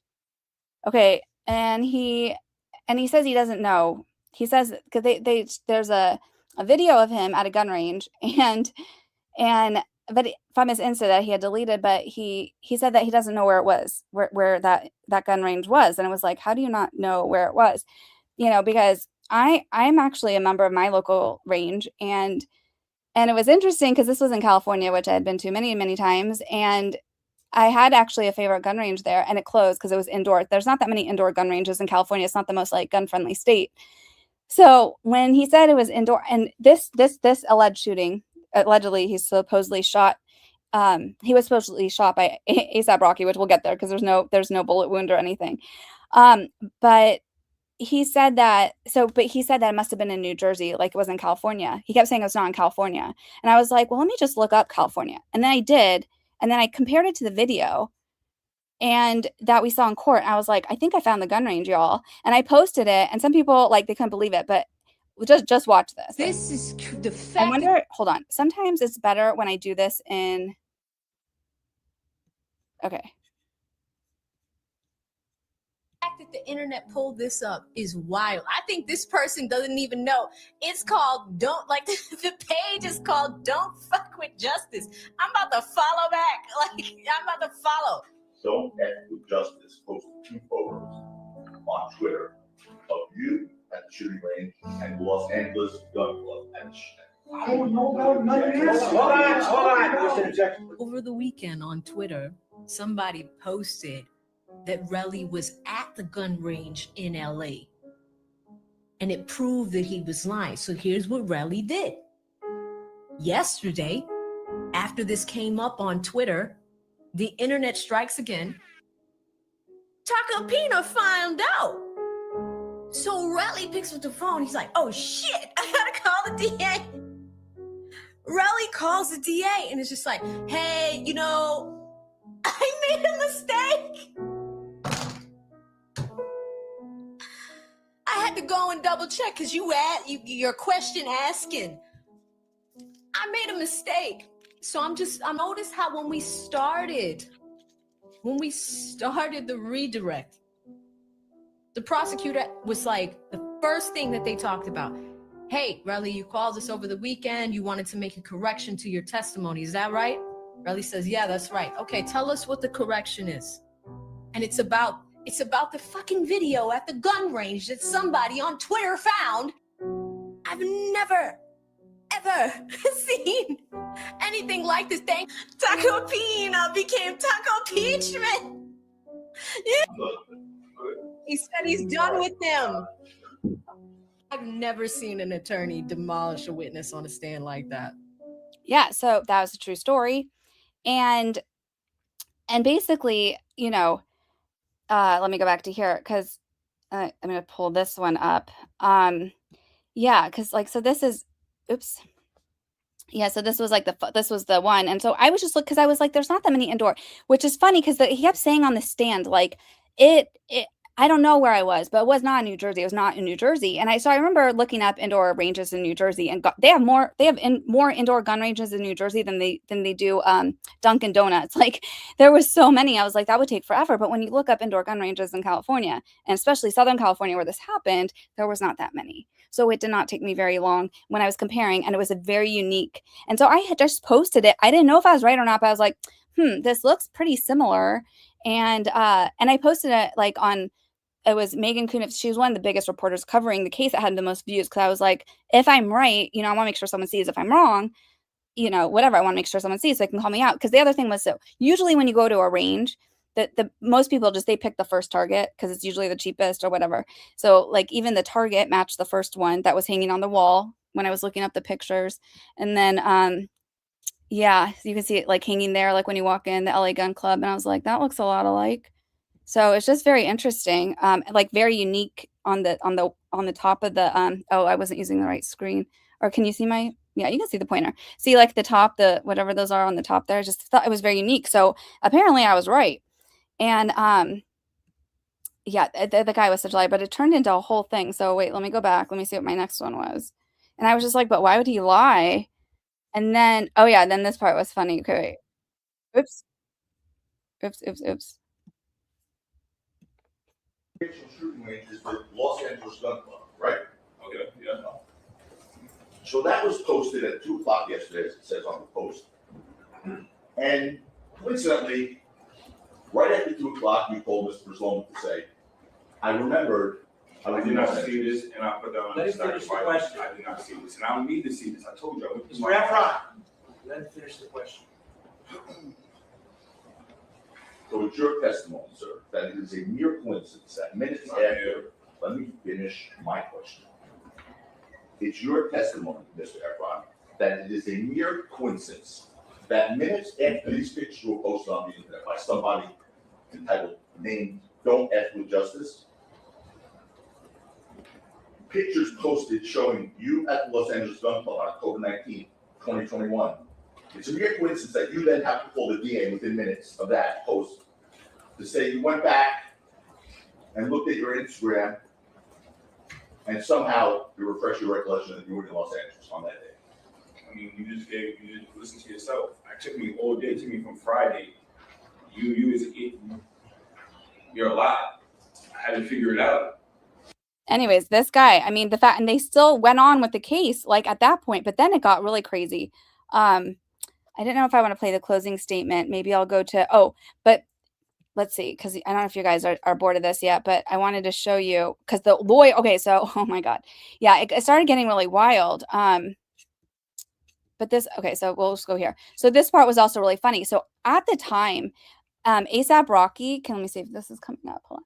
ASAP Rocky was doing a Gucci guilty campaign, and his lawyer was like trying to hold them off. And he's like, can we not have that campaign while he's on trial for like this firearm, shooting a firearm or whatever, or assault? And he's like, can we make it Gucci not guilty? Can we change the name or something? But it was so funny. So when we started like posting Gucci, then not adding the not as not guilty, it was just really funny because he was found not guilty. But this is where it also gets like really funny. Why we would raise a Ninth Circuit decision. What does it have to do with this? Someone should ask us. Okay, the question's been asked. Here's what it has to do with this. The Ninth Circuit said that Mr. Lewin lied to a jury. That's why. Here he is saying, "Oh, my reputation." That is untrue. I let him speak, Your Honor. Your Honor, I'm not going to have that kind of personal aspersion made against my reputation and character. I won't have. They take it up with the Ninth Circuit. Okay, I didn't say it. They said it. The Ninth Circuit did not say that. Your Honor, the Ninth Circuit said there was an untruth that was presented to the jury by this individual, right? Deflection. And that's a DA. So that's where it started. Wait, let me get to the rest of it though. Because oh yeah, here. Because then it goes into the gun range because they were trying to say he lied about the gun range. And by the way, let's deal with this in reverse. The stipulation, right? Because that was one issue of prosecutorial misconduct. I just heard Mr. Lewin say that everyone believed that shooting range was out of state. Who believed that? The witness didn't know that. Mr. Tacopina didn't know that. In fact, did Mr. Lewin know that it was out of state? Did he? Because I find that very difficult to believe given the fact that it was not out of state. So either one of two things happened, and Mr. Tacopina said this previously. Either one, he knew it wasn't out of state and tried to lie to the jury, or best case scenario for Mr. Lewin, he didn't know and asked for a stipulation. Now, on this point, let me just note, I know that Mr. Lewin apparently... Slow down. Fine, fair enough. I know that Mr. Lewin... Slow down. And by the way, let's deal with this in reverse. The stipulation, right? Because that was one issue of prosecutorial misconduct. I just heard Mr. Lewin say that everyone believed that shooting range was out of state. Who believed that? Oh, wait. The witness didn't know Sorry, that. hold on. Tacopina. Okay, wait. Yeah, so then they started just getting all these fights. And by the way, let's deal with this in reverse. The stipulation. Oh, we heard that one. Oops. And by the way, I know, Your Honor, that Mr. Lewin, because he's represented this to other people, is, my understanding, knowledgeable about firearms. He carries them. I find it very difficult to believe that Mr. Lewin did not know that the LA shooting range is not in Los Angeles.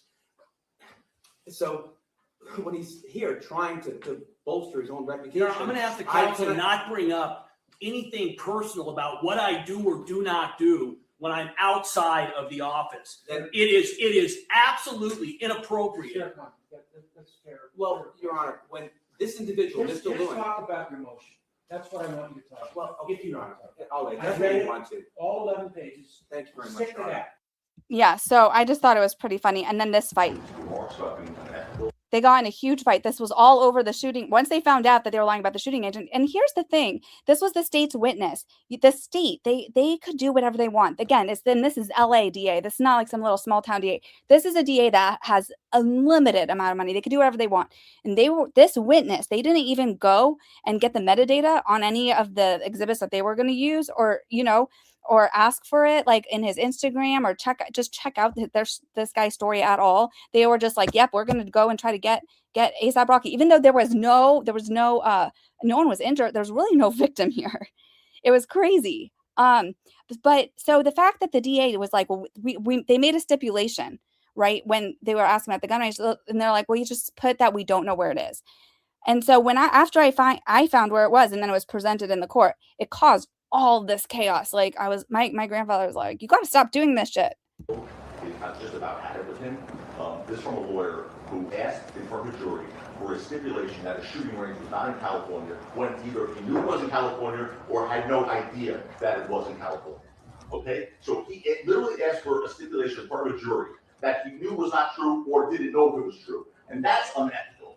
That's unethical. And this is a guy who, the Ninth Circuit just said lied to a jury in the Brantford case. Your Honor, So Your I Honor, want to Your hear Honor. about One more thing out of him, and we air everything that's happened in this case, which the court's aware of. Stop. He might want to stop. I'm so correct. Right? You should be, Joe. Oh, yeah. Let's take a break. You should be. Don't tell the courts pull me out as a liar. Stop it. Anyways, so that was the whole thing. And then lastly, this is just about giving credit, but like, so I had like all these threads. I covered this case like very well. I thought, I made my own little memes and everything else that I do. Oh, I did have one picture. This was the wound. Relly said, I almost died. This was his injuries. I almost died. They look like his scraped knuckles from falling over. But there was this account that stole all of my stuff, and they made these threads. It got like over like, I don't know, like 10 million views or something crazy. And I'm just like, are you going to be for real? For real? I was like, this is all my stuff, that you literally stole everything that I did on this entire case and did not even link to me or credit me or anything. Like, what a jerk. Because that happens all the time. So that's why I really appreciate channels like Lost and, like give credit to the little guys and don't just steal stuff. You guys have even seen with the squirrel files, I went over that before, where like the New York Post told after asking and emailing me, promising they were going to give me credit, the New York Post, because they wanted to get the pictures that I got in my FOIL request. They did not credit me. I had to throw a fit. And then they finally did, but it was after the fact. So anyways, but that was just that this was just another example though. Like they could have gone after Relly, like but of course they're not. That's their witness and they were sticking to it. And so it's just, again, will the police sue the McNeffs? No, never. It's not happening. That's their witnesses. They still have cases against Ben. Now I do think that, yeah, I just wish that Ben would I hope he has a really good lawyer to fight back those local charges, but we'll see.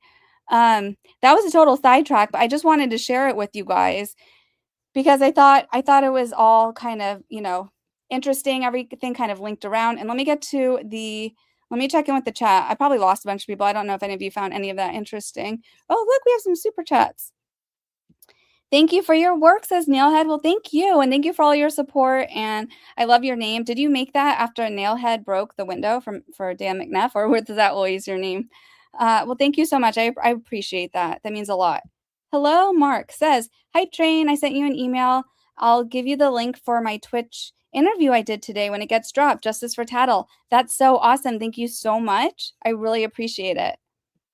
And then Rose Investigates says, check second to top BAM map update. Okay, let's get to it. So the second to top, all right, we're here. This is the bammap.com. Okay, is it the operational man? Is this the right one? Hold on, let me refresh it actually. Make sure I'm on the right thing. Okay, so what's new? And is it this one? Let me see what you're saying in the chat. Hold on.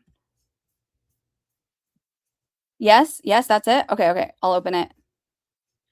You find this fascinating. Wish I had found this channel sooner. Well, so I didn't have a channel during that the ASAP Rocky stuff.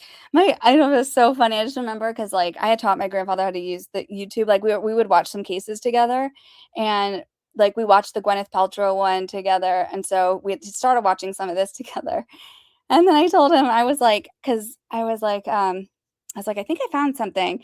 And he's like, what did you do? He thought it was funny. He was just like, you got to be careful. But he's like, how did you do that? But I told him, I just thought it was just, it was just a thing. And it was crazy that they still went on with the case afterwards. It became such a big thing. I mean, I don't want to bore you guys because there was even in the closing statements, he calls it he says something like it was a telenovela lot of lies or something after the shooting range part was revealed. And then he just goes into it.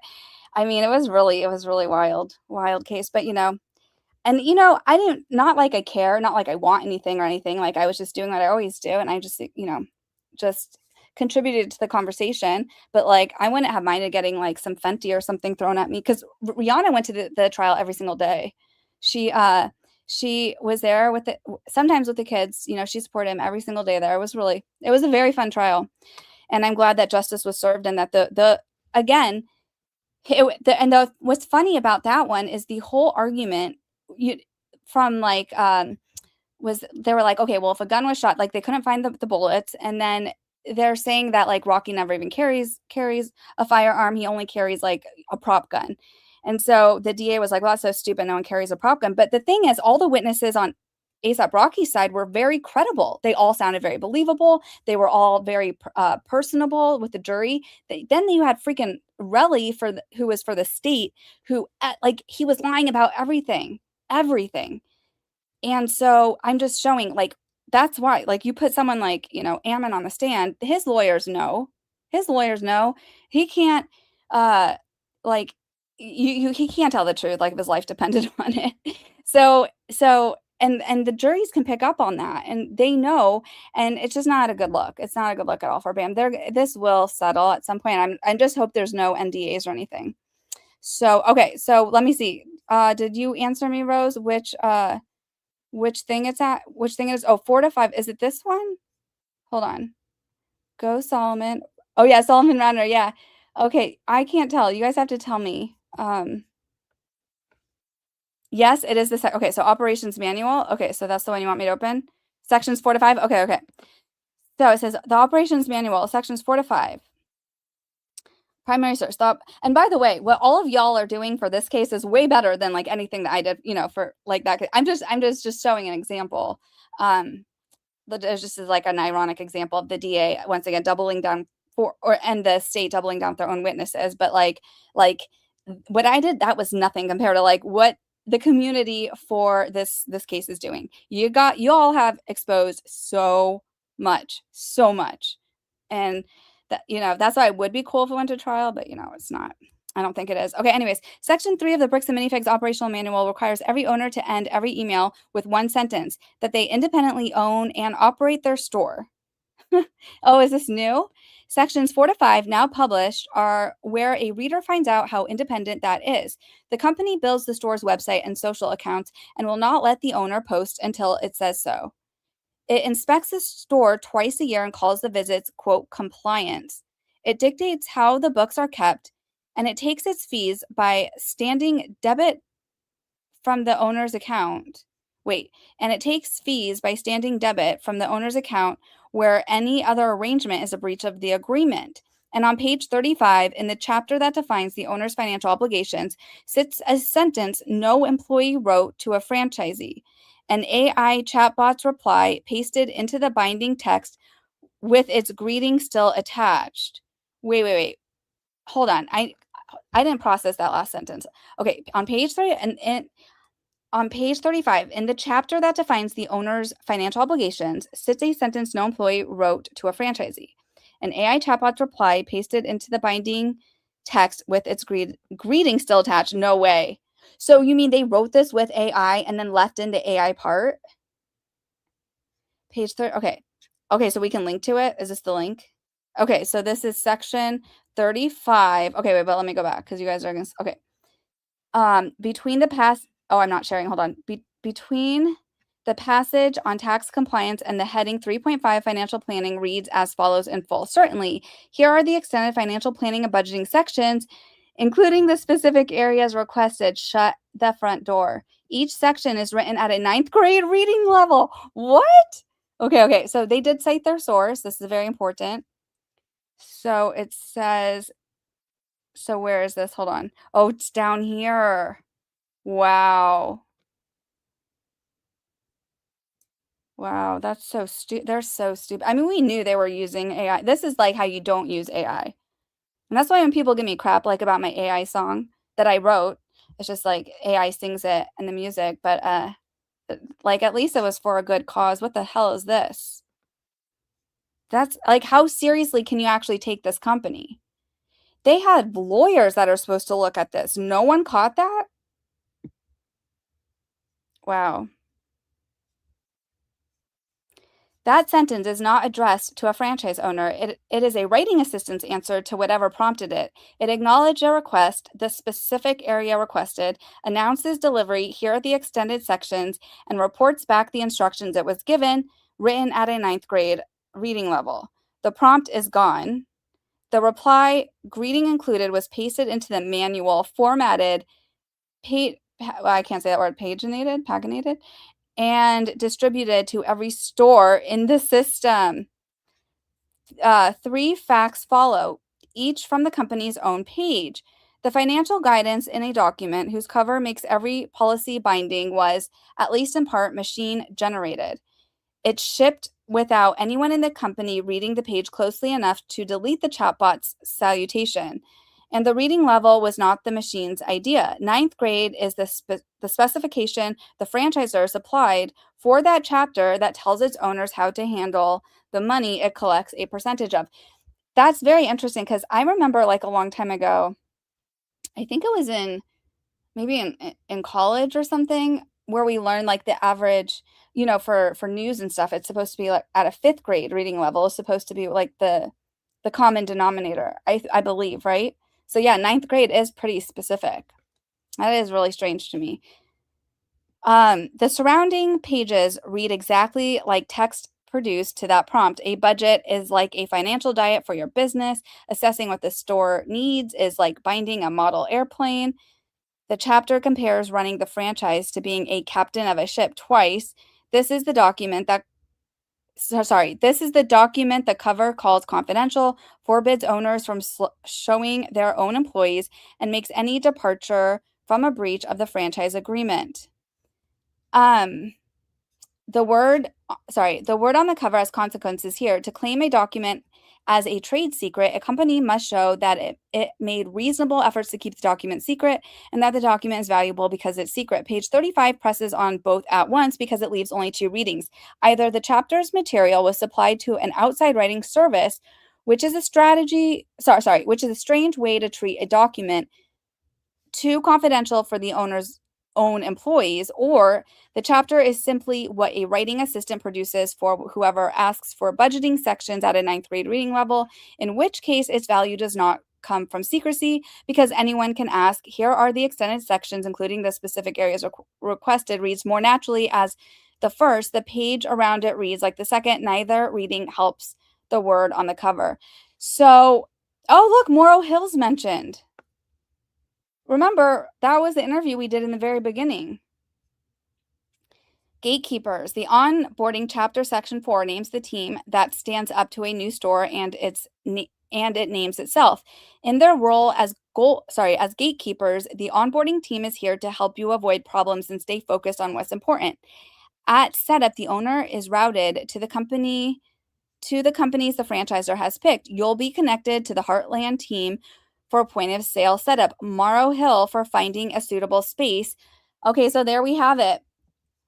Should we go back? Hold on. I just need to go back on my slides really quick. That was like my second or third. The guy who was living under a hill, look, Morrow Hill. So that was the podcast they did that did them a solid with that interview that didn't ask a single like tough question. Kind of crazy, right? Wow. Anyways, I want to make sure you guys all have this. I'm going to link it in the chat. Crazy. How did you guys all find that? Were you reading this whole document? He said, yes, the interview is on Morrow Hill's website. Episode 29, if it's still up. Yeah, I know. I did ask the Pun King when I saw the thread he made. I was like, that's backed up, right? You made sure to download a copy of that. He said, yeah. Crazy. Do I keep reading, or did I hit? Was that? I feel like that was. I feel like that was part of the. Should we read the whole thing, or was that the mic drop? Because here's the other part of that.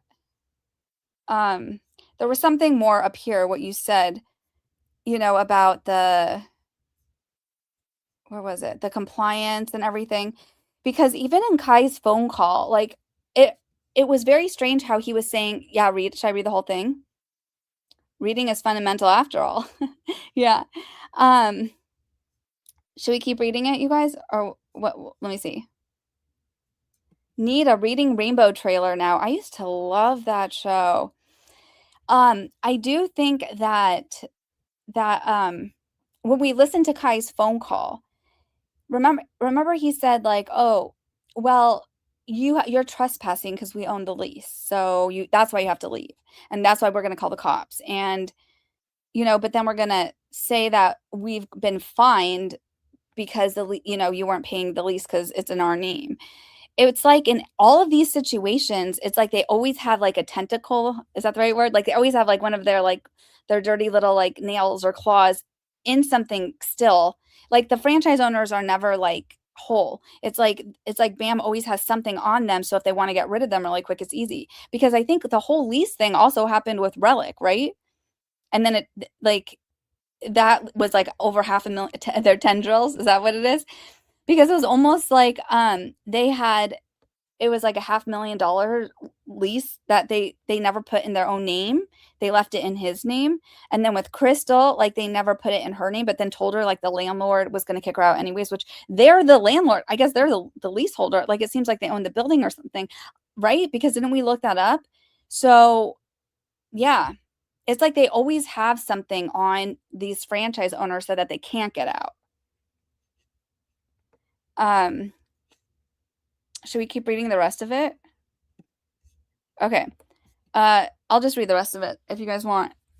Since we were almost done anyways, let's see how many more slides I had left. Well, I got really behind. I don't even know what number we're on now. Hold on one sec. I just want to make sure I didn't take us too off track. Oh, I did. With the ASAP Rocky stuff, I took us way off track. So anyways, okay. So actually we were at the end. So this is perfect. So I'll just read the rest of this if you guys are interested. So, okay. We talked about the gatekeepers at setup. The owner is routed to the companies the franchisor has picked. You'll be connected to the Heartland team for point of sale setup, Morrow Hill for finding a suitable store space, and the brand-wide CRM software. The store's public face is built for the owner, not by them. The unit support team will, quote, create your Facebook, Instagram, and create your website. And until the marketing onboarding is finished, the owner is locked out of their own stores, their own storefronts voice. You will not be able to post on your own socials until it has been completed. And that was another thing that Chrystal brought up, right? Like how, like she never actually had full access to any of this. Like, and how like instantly she was locked out of everything. That is really weird. And I think anyone who's still at a franchise, who still is a franchise owner, I do think that they should make copies of everything that they have. Because if they're the next victim, there seems to be a playbook for BAM, doesn't there? Hold on. I'm gonna get a quick sip of water. Put a 1 in the chat if you want me to keep reading this. Hold on one second.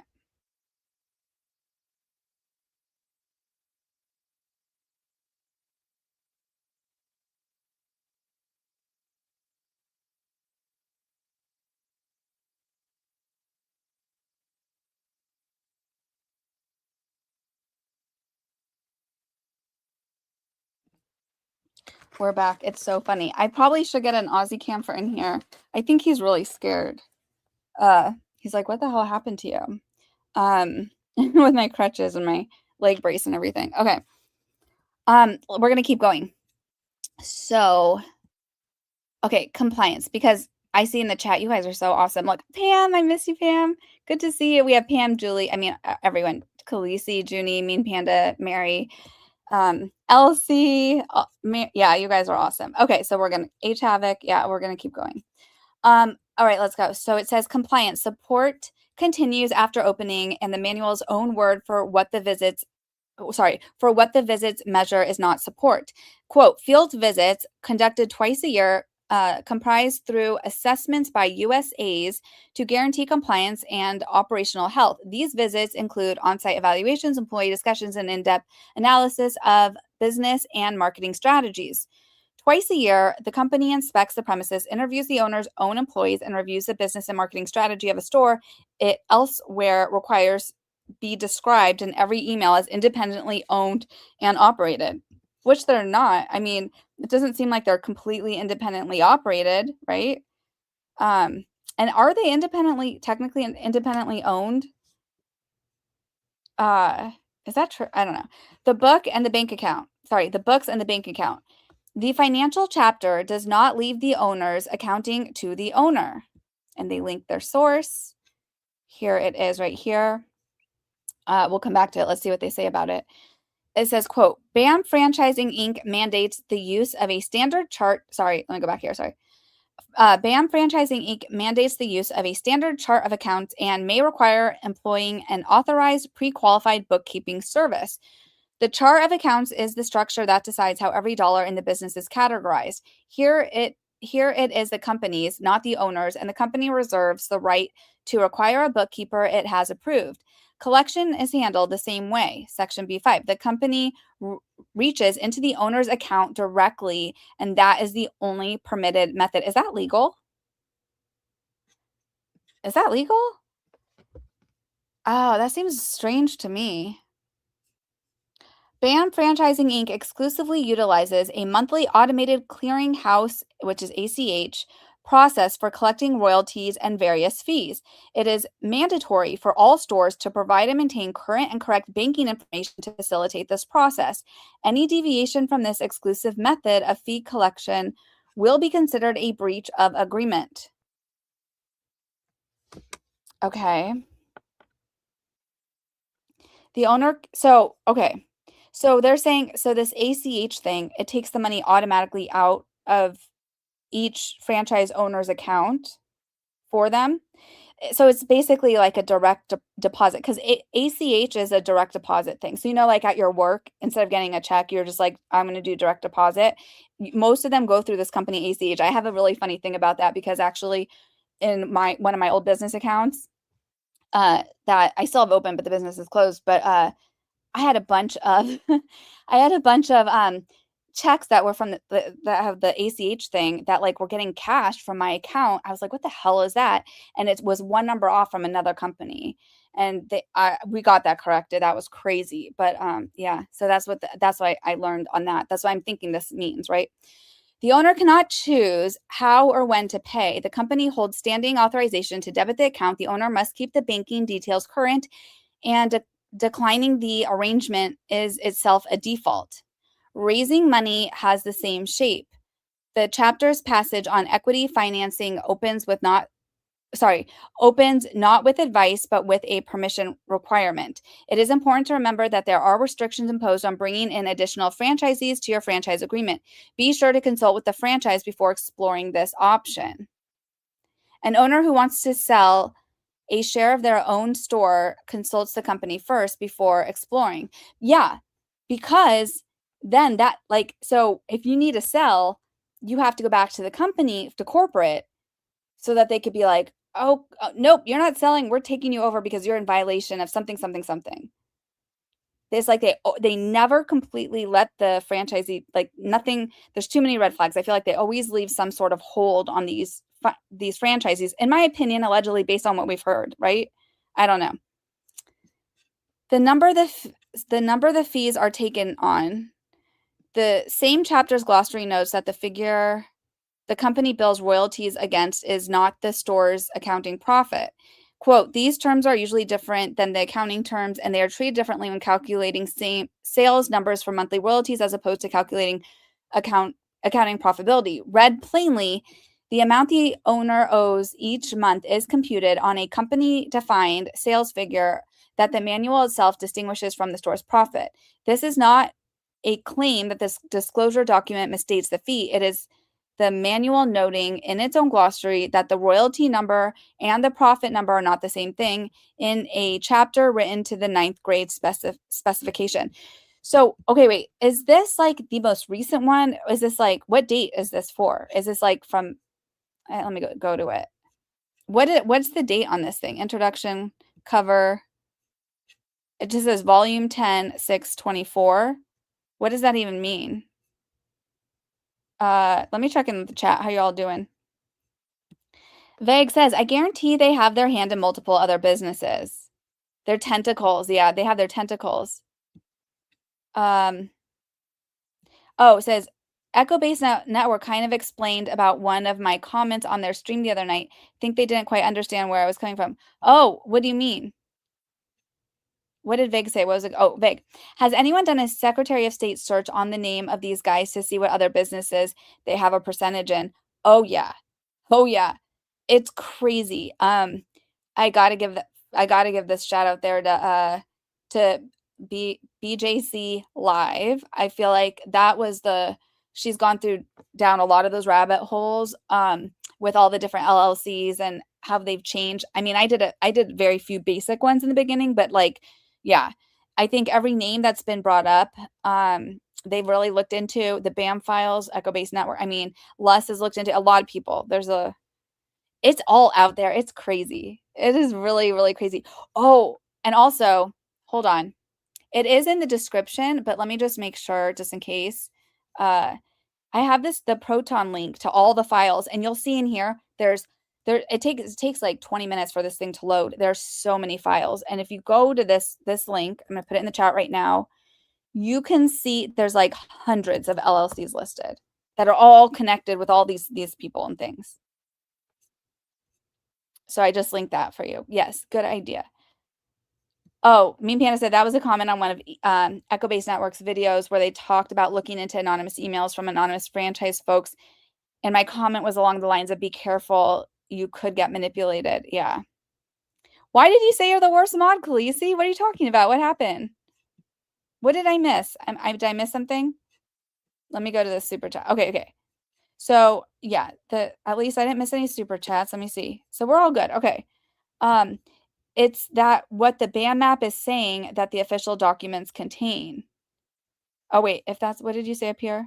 Oh, it says BAM can keep a struggling owner from bringing on additional owners to share costs of the franchise. And so that's that's what we saw with Relic, remember? Because he said that like after the flooding happened with the store, that he actually had someone who was willing to be an investor to help him stay afloat when most businesses were going under. So he let corporate know. He's like, I want to bring this guy on. He's going to help out so we can keep our store going. And by the way, like Relic was super invested in a store. I didn't save any footage of this, but I'm sure if you go to his channel, you can find it. It's The Last Relic, I'm pretty sure is his name. His dad helped build the inside of the store, and it was so cool. It was very interactive, and they had all these bins in the middle, and they're painted and they were custom made, and like he loves everything about Legos. And it is still weird to me that the McNeffs never even played with Legos as kids. It's actually really creepy. In the interview we watched in the beginning, they did with Morrow Hill, how they say, you know how they found out about it? Because they were selling leather superhero masks at some, like, I don't know, event conferences or whatever those things are. And that's how they found out about Bricks and Minifigs. It's just like, I don't know. They're just weird. You like when Les does it. What does Les do? Vague, no need to apologize at all. Yeah, Vague, what do you mean? What do you apologize for? Sorry for all the misspelling. Still driving. Don't text us and drive. You drive safely, Missy. We need you around. Okay, so we're just going to keep going. So where this sits, Section 1.7 of the same manual published earlier in the series states that the company does not warrant that the manual's contents are accurate and reserve the right to revise them anytime without notice. The cover makes failure to comply with any policy in a breach of the franchise agreement. Put the two beside page 35 and the agreement is complete. Sorry. Does this mean but the two? Or put the two beside page 35 and the arrangement is complete. The owner is bound on pain of default to financial guidance generated at least in part by a chatbot. Okay, I feel like this is way above my reading level. Can you put this down to the 9th grade reading level for me? I'm really lost here. at this part. I feel like I'm not understanding what this is saying. To a 9th grade specification the company chose on pages the company demonstrably did not proofread, whose accuracy the company expressly declines to stand behind. The disclaimer is doing real work. The pages are at this.com, produced as printed. So it's BAMOPS.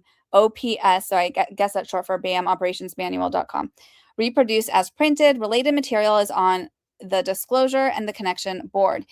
And then they say something. In fairness, a franchise system may set operating standards, route new owners to vendors it has vetted, protect a shared brand, and collect its fees by a single agreed method. Standing ACH and a common chart of accounts are ordinary, and franchising and drafting documents with software assistance is lawful and increasingly common. Enterprise tiers of writing tools carry confidentiality terms, and what is submitted to the tool on what tier and under what terms is something only the company can say. The observations here are limited to what the page itself shows. Each provision is reproduced rather than summarized so a reader can weigh in.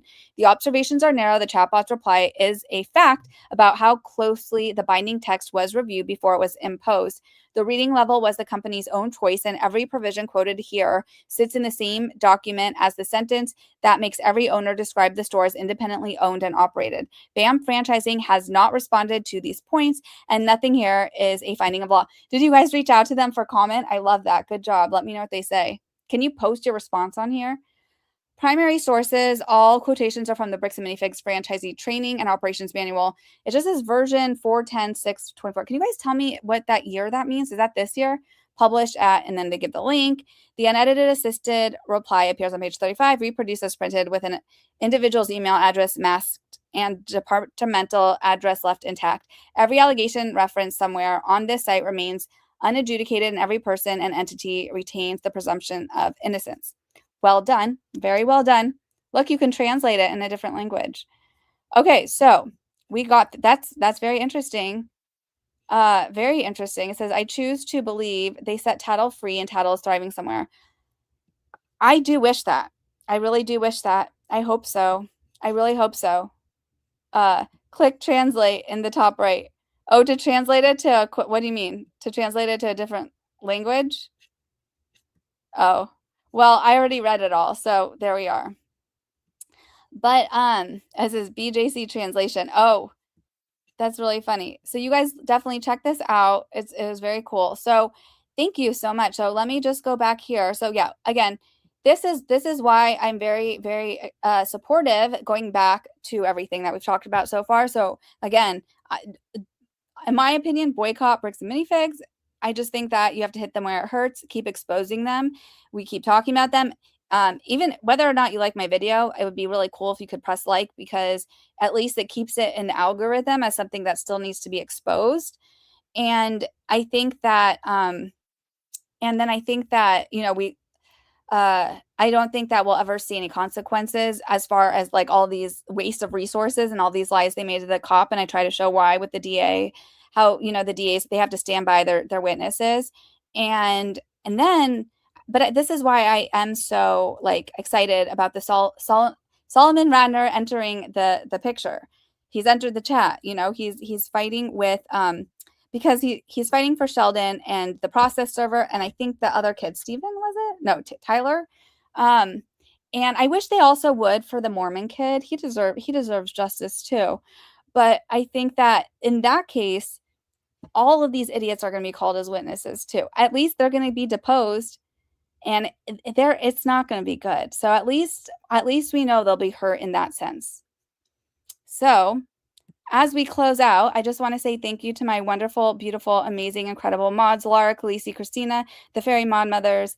They do so much. You guys, they're just, and they love all of you. And look, I put little tattles on them. And thank you so much for hanging around. I know I told you that I would not be streaming this weekend, and then, you know, it happened. So a surprise, but thank you. And I think we're going to go out with Justice for Tattle, but I'm just going to check in with all y'all, make sure I didn't miss anything. And let me say a quick thank you to Dream for gifting the membership, to Ferris for becoming a new member, to Julie for the super chat, to Rose for the super chat, to Dream for the super chat, to Rose for the super chat, to Mark for the super chat, to Mary I really appreciate you, girl. I love all your support. Thank you, Mark, for your support. Thank you, Mean Panda. Thank you, Just Khaleesi. Thank you, Nailhead. Thank you again to Mark for the hype train. Thank you, Rose, and thank you, Rose, again. Sorry, I just saw this one after I read all of that. I should have looked sooner. And thank you all for hanging out with me on this Sunday. I appreciate you. And we're gonna go out with nothing else but justice for Tattle. So I'll see you all soon. Love ya.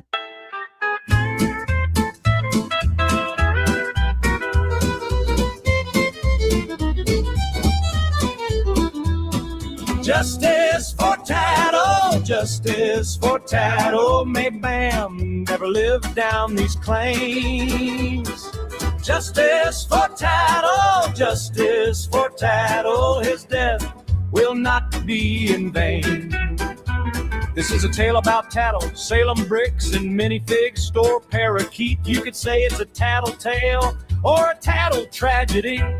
He was only 1 year old, a clip wing. He could not fly, he just played with his own Lego. The mini store was targeted by a BAM corporate, hostile takeover. BAM corporate said Tattle was a store asset. To justify stealing the bird, did JJ kill the bird? Keith threatened the owner with lawsuits and arrests. These morons are so absurd. Who the F steals someone's bird? The BAM corporate employees, Josh Johnson, Ki McAllister, and Brandon Best, stole a bird. They stole Tattle. BAM enables animal cruelty. Do not support bricks and minifigs. Justice for Tattle, justice for Tattle. May BAM never live down these claims. Justice for Tattle, justice for Tattle. His death will not be in vain. Hey BAM, we saw on the ring cam the very next day after the store takeover, Josh loaded trash in his truck, and we see Tattle's cage. The internet has been enraged, asking where is Tattle? The BAM CEO, Ammon McNeff, said Tattle was taken to a no-kill shelter. Hey Ammon, they dropped a bird off without his cage. BAM corporate thinks animals are assets. They steal from old people and steal people's pets. BAM does not care about living beings or family values or the First Amendment. Have you read their form? They don't understand the internet. Justice for Tattle, justice for Tattle. May BAM never live down these claims. Justice for Tattle, justice for Tattle. His death will not be in vain.